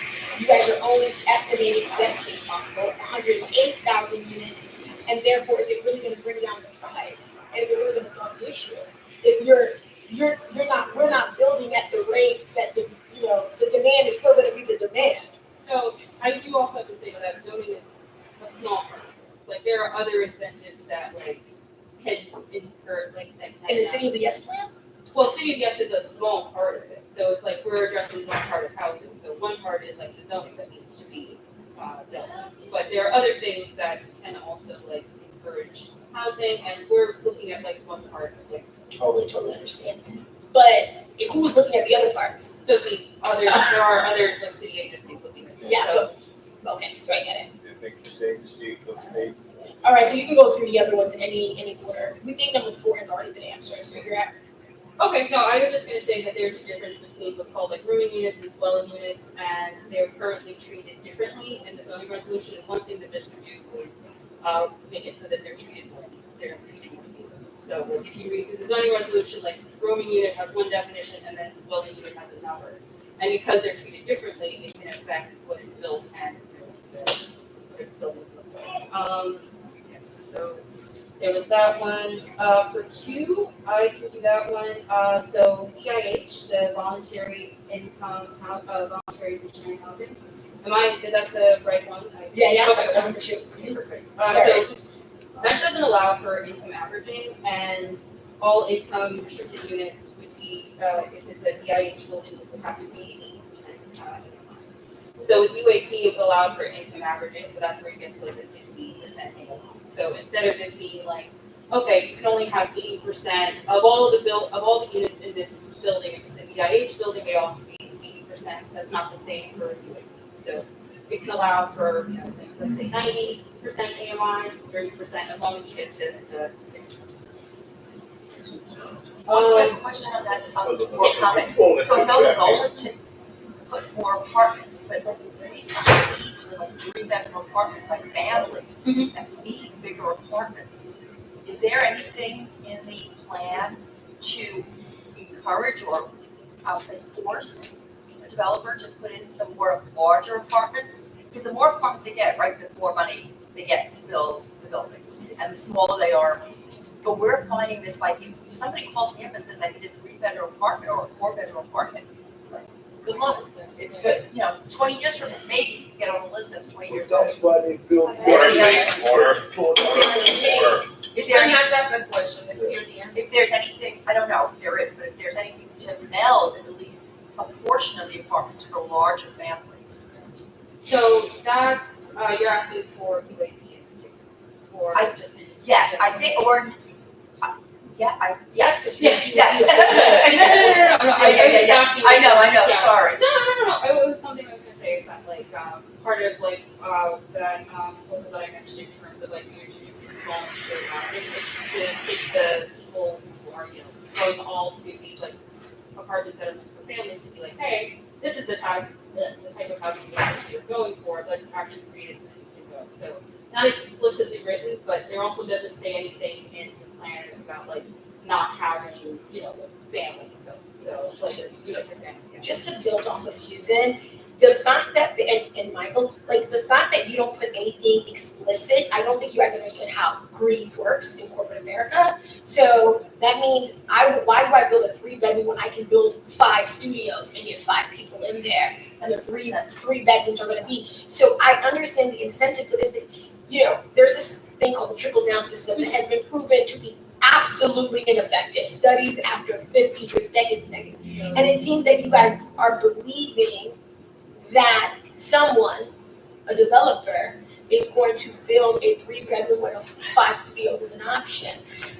And I really think that a city agency whose primary goal is the city and the people of the city should really think about that. There was just a recent article that the most amount of affordable units built under our current mayor were 1-bedrooms and studios. That was an article, journalists have done studies. There are 1-bedrooms and studios, and that is in fact impacting our family. So now no cars, and now people with 2 kids can't live here. And I'd like to add to that, look at many people are going to homeless shelters today, and why there's longevity of staying in homeless shelters is because these large families cannot find the homeless shelters because there are no, even the new units or the lotteries that do not help them to be able to come out of the shelters. And the developers cannot accommodate them. And just to put, I'm sorry, just to put one other comment, you know, when they did NYCHA and when they built public housing, you'd be surprised, there's a lot of 3 bedrooms, 4 bedrooms, even 5 bedrooms. 4 bedrooms skipped out. So There were 5 bedrooms. There were 5 bedrooms. No, you wrong, man. I'm telling you wrong. I 3 bedrooms. I got a 4-bedroom apartment. And they moved out to our passion, so we keep 4 bedrooms. So it's very good apartments, nice 4 bedrooms. And they did, they took 2 apartments, made 1 out. All my comment is to encompass all families, Yeah. not just to how do we cram Explicit. That's where I get nervous. Okay, I want to order Mr. Francis. No, one space No, one time. Mr. Francis. No. What happened? It didn't happen in the city for 100 years. Francis. Yes. Mr. Francis, you don't want to be asked to leave, so please. No, I'm giving you a solution right now. We need bamboozled. Okay, so the fact is that there are 4 or 5 bedroom apartments. No, it's not that nice. Yes, there are. Only 4-bedroom apartments. The 5-bedroom apartments are 2 apartments in one. They got the cash. He's correct. All right. He is correct. Does have 4-bedroom apartments. No. Oh, my Haven got in there only on the 8th floor. Only on the 8th floor. Fast, they got 2 apartments. They took 2 apartments and made 1. You get the 5, 6 bedrooms. Look, I live in Passion. If you count the. now, I've seen those 5 bedroom apartments I've been. Yeah. Yes. So, well. What house development? The Texas. Yes. Before that. No, Okay. the buildings are the Well, they same. take 2 apartments. They were never restructured for actual bedrooms. Yes. Now,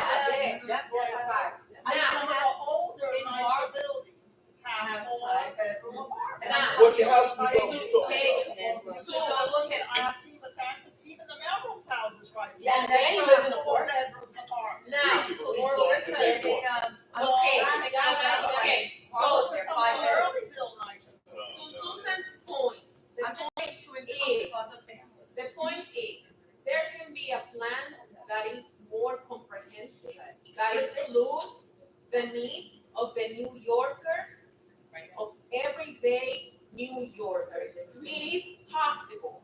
We cannot be fooled into thinking that the needs of the market or the needs of the developers or changes in demographics only restrict us to do certain things, because that is not true. Now, we have to conclude the presentation, so I'm gonna thank Brenna for doing this work. I commend you on all the work that you're doing. Yes. And now we wanna discuss with the members. We have a vote that we need to take, and we wanna take that vote. And I also have some thoughts that I wanna share with you all regarding this presentation. We're voting on this? No, I wanna share some thoughts, but we do have to vote on the letter of recommendation for, no more questions, but you can make your comment when we're done, when we close this. So can we're done with this presentation. Thank you so much. Thank Brenda. you, thank you for all the presentations Now, I today and always. I need a few minutes to discuss with you. First we have a vote that we need to take, and I'm trying to get us out of here soon. Now, I do wanna ask something. So with regards to this City of Yes opportunity, now you got one more presentation. I feel like, there's some flattery on some things, but there's still a lot of things that we feel are not included in this plan. So the question is, and I feel like, we cannot do the work of the borough president, because she's the one that her office has to provide certain recommendations, but I want to understand what is the process, because I feel like this board, between the questions that we have and the recommendations that we have, we could certainly put together some type of recommendation or statements. Who would be the right person to send those to? Do we do a letter? Do we draft a letter that goes on record, or do we draft a letter that goes directly to the borough president's office, and then when they do their final statements, how does that go? Yeah, I just wanted to be recognized. I was like, I didn't want to scream out.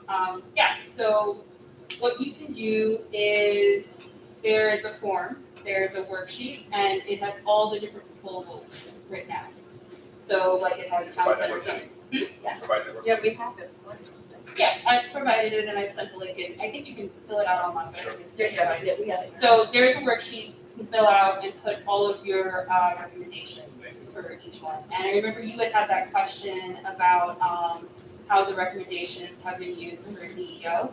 And from what I've seen, it's like, okay, kind of looking at all the different community boards that have given recommendations and seeing what common themes are, and then passing those on to council, because council has not been getting presentations like this, and a lot of times they rely on community boards to have that level of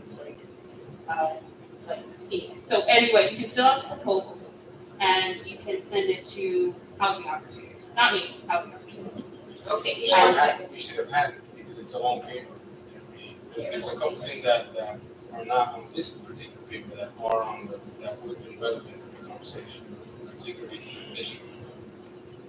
we can look at them, So right? That's fine. do that. Thank you, Brenna. Proposal, and then you can share it along to us. There's a way to submit your vote that way, and I can follow up with questions that before you speak. Okay, sounds good, thank you. So what I would like to do, I would like to encourage this committee to use such form, I believe that you've taken good notes. We had 2 presentations already. We can make a summary of what are those recommendations that we have and also look at the form. That's what I would recommend, and we take it from there. So we have to, so this is the thing. Like we did last time, the meeting, this is the decision, this is the time to vote for, vote with yes, no, or yes or no with stipulations. That will go on to the And this is the final. So no That, form. on that form. Exactly. Would that mean, are we gonna go prior to having the environmental study district manager and chief committee chair? Is that what? So that is a follow-up question for Brenna. What is the possibility that we're gonna have the environmental study Final. Before the June board meeting. Yeah. You mentioned July, I don't know. July 8th? July 5th. I thought you said July 5th. She Yeah. did? Yeah. We only have one more meeting. We should have chair here also. Okay. Tonight, we have to vote to give our recommendation to the general board. Right. About this. Yes. Okay. So I have a question. This is the final, even with all of those rounds of comments and presentations, is this not changing? So you're asking is because that's the guide on what it is as it is now. So because we're still in the public review process, it can't really change. So we can't really make additions to it until the public review process is finished. And then a final. Okay. To be honest, there are a lot of gaps here as it stands. Yeah, I have to but- be honest about that. but this- There's just too many gaps. But this is the thing, I'm right? probably gonna abstain from voting altogether. But this is the thing, for us to understand, look, let's explain this in a simple way. So this is a topic of conversation. This is a public forum. Right now, we have a possibility to say yes with stipulations, and what that means is that let's keep the conversation going forward. If we say no, it's like, okay, end of the conversation, we just don't like this at all, right? For the city to continue, this is like a public hearing, everything is public hearing. So first they have to go through this cycle, understand if the community is even open to the whole rezoning idea and provide their specific recommendations. And then the city council has to weigh in as well, right? So it is annoying because sometimes you feel like, oh my gosh, do I say yes or no? But there's a lot of people that have to weigh in on this process. I just want to clarify it's not a rezoning. It's Of zoning. Oh no, it's not enough zoning. It's just it's helping to generate. So the zoning that exists still stays. We're not saying that you go from an R5 to like an R2. Underlying zoning still stays. We're just trying to fix some of the rules that stop the creation of housing or otherwise housing. Thank you for the clarification. Just So relax changes in rules. Yes. That's the right Exactly. word. Thank you. So it's a long process. So if you can provide. Chair, let me just go into what I've heard. And what I've heard, order please.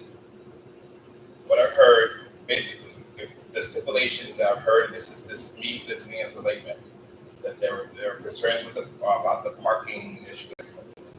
There are concerns about the apartment sizes that much comes in talking about apartment size, because that stimulates more think about more units being built versus making apartment size people live in large families can be accommodated.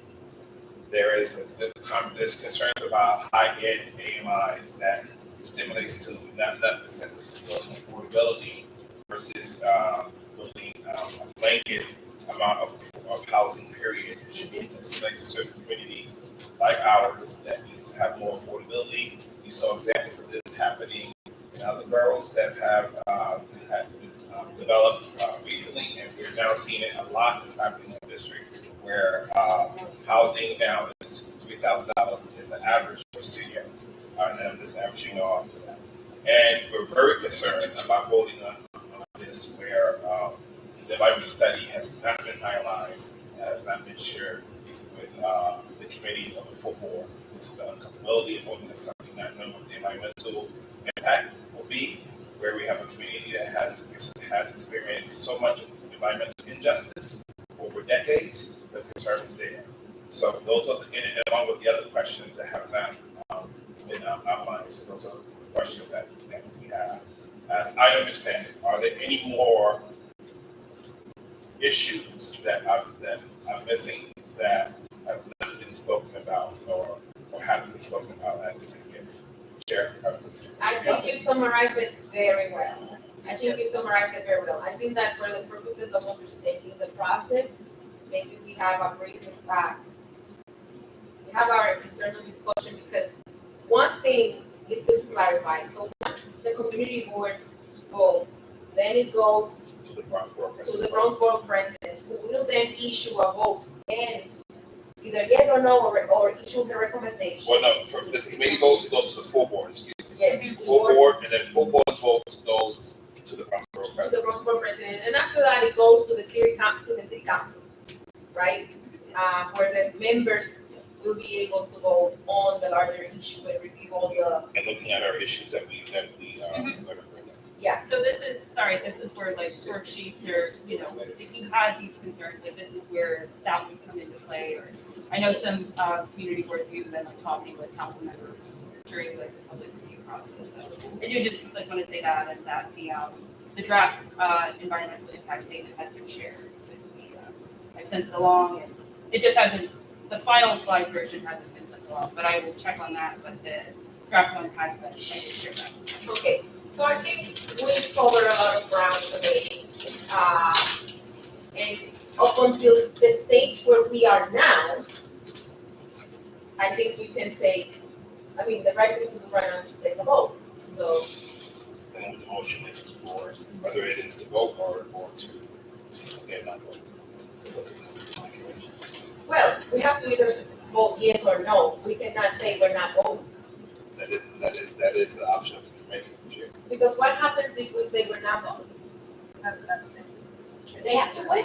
Yeah, they have to. But wait for what? They have to get that file. study. There's 12 of us. Okay, so I have been to the borough president of the city of Yes Economic Development. They count the numbers, right? There's like 10 or 12 community boards, 12 community boards, and then every city council representative gets a vote. But all of our votes matter. Like, if are you reporting to us, committee chair, that we're the last one standing and everyone else has already voted?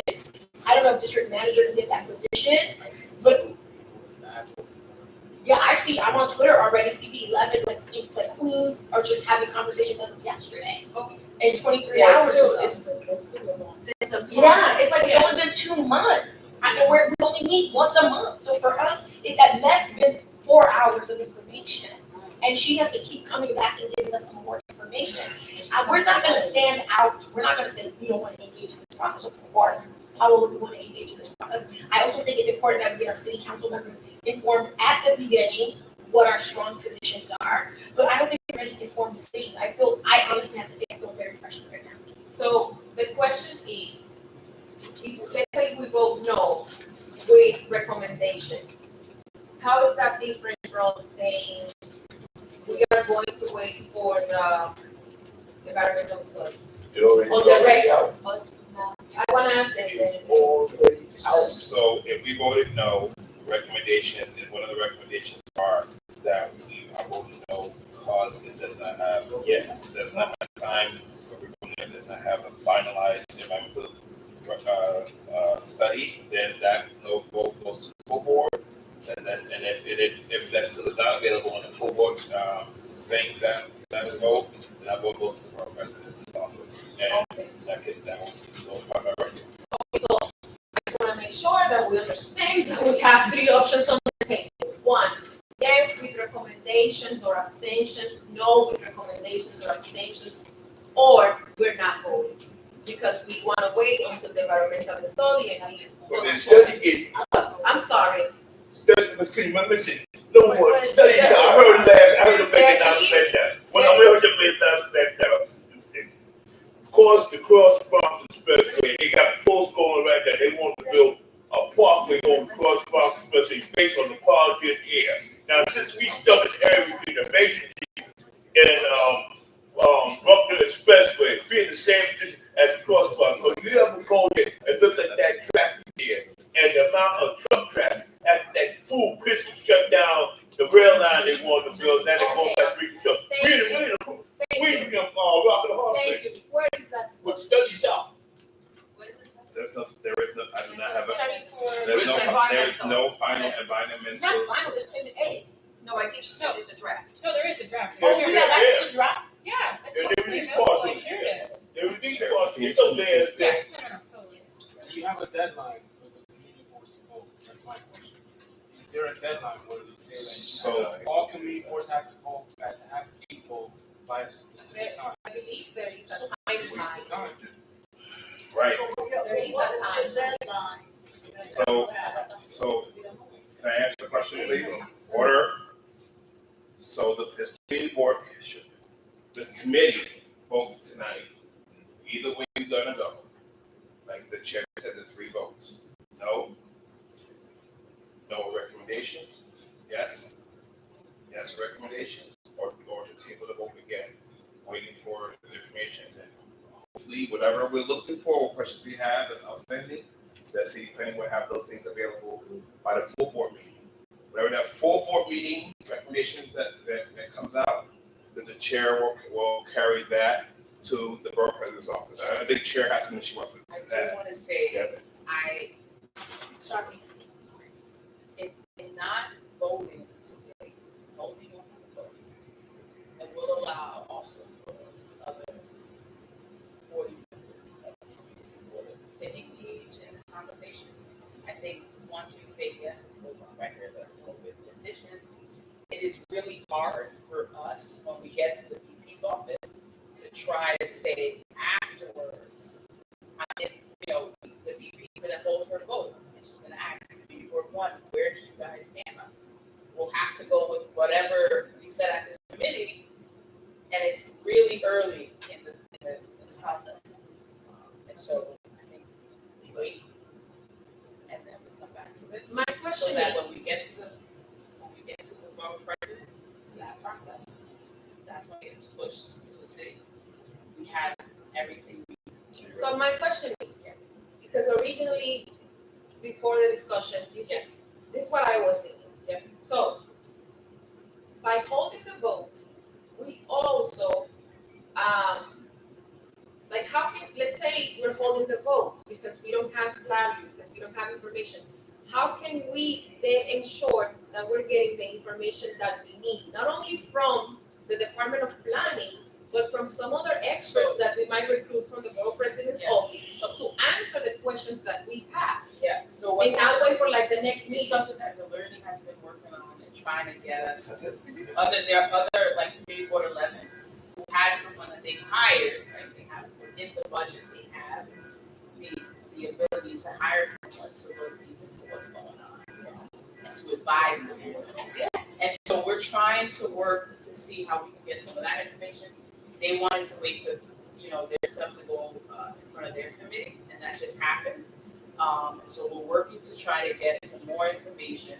I know Anthony had a conversation with the DM over at 11 So we're trying to see what we can do, in terms of getting like the research and So the it's information. holding the vote, and I'm not saying to hold it, not to hold it. It's holding the vote the most effective route to take in order to have the conversation, to actually have an effect and say, all right, let's go back and review. Because if hold the vote, is that good? If we say no, is it better or worse? Right, if we hold off on the vote, right, it just gives us time to understand. So when is it going to the city? What's the timeline? This is supposed to get voted on at the city council. So I believe it, so, end of year. End of year, and it goes to borough. So it's the borough president, they're also the borough board. Okay. Borough, so when is the borough board, do you know? Yeah. Okay. But that should be, borough board won't happen until September, October, November. But check this out, so if we hold, right, let's say we're the only committee on that one. We won't be as. No, but I'm saying hypothetically, if we are, does the borough president say, well, I can't issue a vote because community board one has a 70%? At that point, it would be too late if. That's what I'm trying to avoid. Okay, so Exactly. I have, okay, let's not interrupt each other. I have a suggestion to make. I have a suggestion to make. So understanding the three options that we have for this vote and by reading the room, I think that it'll be beneficial for this committee to appoint some sort of, let's call it like a research committee where we, that's the policy. yeah, We're already, Yes. where we collect more input from the members of this committee and from the general board, but also try to recruit those experts and see what other, like, even studying, like, what are some of the questions that the other community boards are asking, you know, how are they looking at this issue? And go on to the websites, they have it Yeah. there, and it's. Yeah. It's. But what I would say, with some deadline to report, right? Because if we are gonna resume, we're going on a break for the summer, we're gonna resume this conversation in September. We don't wanna be on square one when we come back in September, so let's do that. Let's work, I recommend, or I propose that we work with that committee, support the learning on the research that she's already doing, and then looking at very specific questions, try to come up with answers to present those and continue to engage Brenna for that September meeting so that we're not like, oh, just went on break and then we forgot. Because these things, yes, there's some time, but when they wanna move in quickly, they move quickly. So they don't wait for anybody. Can we not have another meeting? Okay. So meeting that we Okay, can all be excuse me, together. check But I Yeah, we just should. want to be clear, I just want to be clear, to the chair and our committee chair. Is our June full board meeting going to have DCP present so we can have, I'm very familiar and versed with the questions here, but obviously our full board is gonna have a lot of questions. What I want to say is that what we need to do as a community board is host a town hall, not just for community board, but like for everybody in the community to have this conversation. And I think that should happen over the summer. I like the idea of the town hall, however, this is what I would be cautious of. In a town hall, you present, this is like a blanket, right? What I would like to see is more specific information that pertains to our district, right? So to understand how our district would be changing with this proposal. And I feel like there's people missing on the table. So perhaps for that town hall, we create a list of experts, people who are here, like the folks that we were discussing, that have a presence in the community organizations, developers, right, that might have a say here, and city council members, to say, okay, if this passes, this is what we foresee. So maybe we can work on that over the summer. And Brenna, is there, I'm so sorry. Is there a possibility to get something that kind of just talks about how the city of Yes is going to impact the CB1? So there's part, that's it. So there's some of the environmental review, like what I was talking about, I don't know if you heard, but it was done in terms of like the incremental units per acre that does Right. talk to TD1. Right. So I can share that along. Yeah, if there's any specific information that's regarding District 1, Yeah. please So I share think that. that between that and identifying a list of stakeholders that we could potentially invite to that meeting, they can provide their, like a brief presentation from their perspective. I wonder what Diana Ayala is thinking. I wonder what some of the main developers here in the South Bronx are thinking. I wonder what Rafael is thinking. So that at least when the community comes, they receive some information and they're not asking like these big questions. But it's only gonna be two factors that's gonna come from truck traffic and greenway. Well, you gonna have, because you only saw bills down there, but they have a whole lot of greenway and the truck traffic. I'm gonna ask, That's the only thing that has impact on the environment, truck traffic and greenway. make a motion, hey, you have to make a motion to take a vote or hold on the vote. I make Okay. a motion that we hold off on the vote until we get the rest of the information that we need, especially the environmental study. I said. Okay, so the motion has been seconded. All in favor, say aye. I'm sorry, discussion on the motion? I wanna say that, just keep in mind that this isn't anything, this is just changing the rules a little bit, but not changing the bounds of things that you can do. So if they're, like, let's say this is a very basic example, if you have a house in the basement, and when you buy it, there's a wall, but you don't know that there's a little bit more space behind that wall, you knock it down, you have a big basement, but you're not, in essence, changing the basement, you're not making the basement bigger as it was. So we're getting kind of caught up in whether or not a developer is gonna make apartments, which are all valid concerns that I share, but this is just to change the rules as they are, so don't be confused as to what exactly this is. We're just gonna change the rules a little bit so they can do a little more, that's it. And maybe that little more is not enough. And also, I'm not surprised, there's a whole thing that's called land management and development. That's what I was trying to get to, but So it's more than I mean, I say this because it's a little bit more than the space. It does a little bit more than the space. No, I'm sorry, Okay. it's not fundamentally changing the zoning laws, which is what Brennan was. Oh, yes, it's bigger than the zoning law. It's just giving it a little bit more room within what's already there. Some of it. No, yeah, because you can still, if you're going to build more apartments, they're going to give that to you as a And right. people gonna pay for Build people more parks. Yeah, but So don't it's think that they're gonna make even like Oh. humongous buildings or not. No, but you might need $2,000 and I think. No, I agree with you guys, I'm just saying that. No, I Don't get understand. too I caught up agree, in yeah. it. If we hold the town hall, those are things that we wanna talk about, which doesn't necessarily advance. I kind of even like the town hall idea even more now. Because I think like the city's missing the points and someone has to tell them. Okay, so discussion on the motion, can we vote now? Wait, one more discussion. Can we have another, to vote, but can we have another meeting, even if it's an informal one, with the committee by Zoom, so that we don't wait a whole month? It might be more, We but this can is work true. on convening a meeting Yes, or to plan a few things. and Yes, stuff if we like can that. convene And I another can- meeting in between. absolutely. Okay. And We're then, allowed to do that, right? Have meetings. You and I are the chair, Oh, co-chair, oh, we organize oh, this okay. with the district manager. Okay. Any other comments? Any other comments? Okay, can we vote? A motion to, can you repeat the motion? To hold on from the vote. To postpone the vote until we get the complete environmental. The motion has been seconded. By orden de Jesus.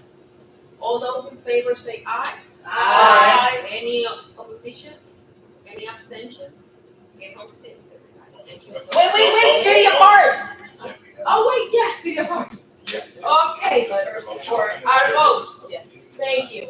We recorded that. Now, we have, That's gonna start here and go to the full board. yes. So we have, Has to come out of the committee. to the full board. thank you. We have a request for a letter of support for the HART project, which is a beautiful, very relevant project. Can I have a motion to take a vote on the project? I, Warnie, make a motion for a letter in support for the Heart Community Center project. I second. Anyone, discussion on the motion? Anyone in favor say aye. Aye. Anyone in opposition? Say no. Any abstentions? Okay, thank you so much for your time. I think there's some great ideas coming out of this committee, and we look forward to working together to get them out. We didn't vote on any of the business. We did. You missed it. Because very because first someone one. made The a first one, motion. she did the motion. She did the motion, you seconded, but it was just a discussion. That's true, you, yeah, did we vote? I Just, thought we did. I think the motion. Where you said to hold off. Okay, I guess when someone says that we're voting on all three. I thought you said But for the record, let's vote each one by one then. So we know that, can I get a motion to take I, a vote? Warnie, make a motion for the, how do I pronounce it, Demi Deli Group, 44-8 East 138th Street, a motion to grant their renewal liquor license application. I, Susan Camerata, second that motion. All in favor, say aye. Aye. I'm sorry, discussion on the motion? All in favor, say aye. Aye. Any oppositions? Any abstentions? Motion carried. I, Warnie Lamore, make a motion to grant La Colina G Corp., 524 Brook Avenue, their liquor license. I, Susan Camerata, will second that motion. Discussion on the motion? Yeah, don't forget that we are waiting for request from the police department. That's probably our, they need to listen to it. Okay. If the police come. We could have voted yes, even to the Condition. full board. Right, Yeah. condition. The condition is that- Yeah, they changed it. Yes. So we could vote yes. Okay, Yeah. okay, so Is sorry. that- I, Warnie Lamore, withdraw my original motion on La Colina, and, now it's my new motion for La Colina. I, Warnie Lamore, make a motion to support the liquor license for La Colina G Corp. 524 Brook Avenue, a conditional letter of support based on police reports. All in, any discussion on the motion? I, Susan Camerata, second that motion. Discussion on the motion? All in favor? Say Aye. Any opposition? Any abstention? Okay, motion carried. I, Warnie Lamore, make a conditional motion to support the liquor license renewal for Mazonita 141 Lincoln Avenue. Anyone second the motion? I, Susan Camerata, second that motion. Discussion on the motion? Yes, why is it conditional? On the police report. Police report. For the renewal. Yay. You said for all of them. No, I said that because you said, Marty said. Yeah. She said it. For all of them. No. You said wait for NYPD. Yes, you said it, so we Well, are. when it was for that specific. No, we're doing for No, all. Why are we voting one by one then? Because we have to. I thought we had. Originally we voted, but you Listen, said you're right. I swear to God, we didn't vote. I wanted to get out of here too. Let's We didn't finish. vote. I made a motion in second. Discussion on the motion. All in favor, say aye. Aye. Any opposition? No, Natasha is one that didn't show up. Correct. Any So we're not opposition? voting on- No opposition, no abstention. Objections? Motion carried. So, and we leave this, okay. Motion to adjourn this meeting. I make a motion to adjourn, please. I second it, what's that? All in aye, favor say aye. Aye. Abstention? No. Motion carried. Thank you. I'm home. Thank you. I didn't want to keep you guys. I feel like sometimes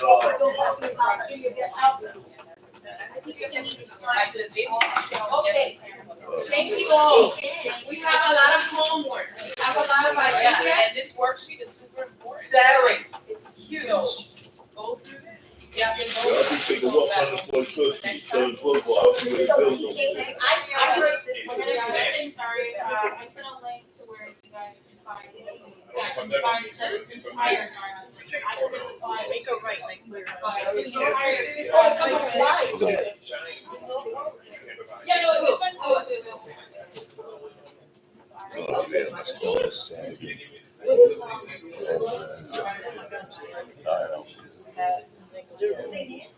No, they said I can't do it. Because it's right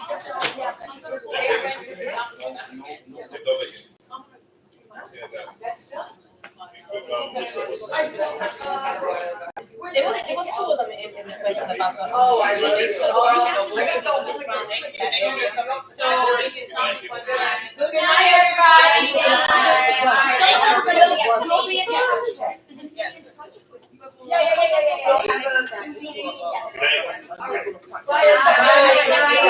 Bye. Bye, Clarissa. Thank you for all your presentation. Oh, yeah, no problem. Thank you for your questions. Bye, everybody. Bye. Are you on my driving class? Because we have fresh ideas when we voice. Oh, yeah. They all vote yes. See, here's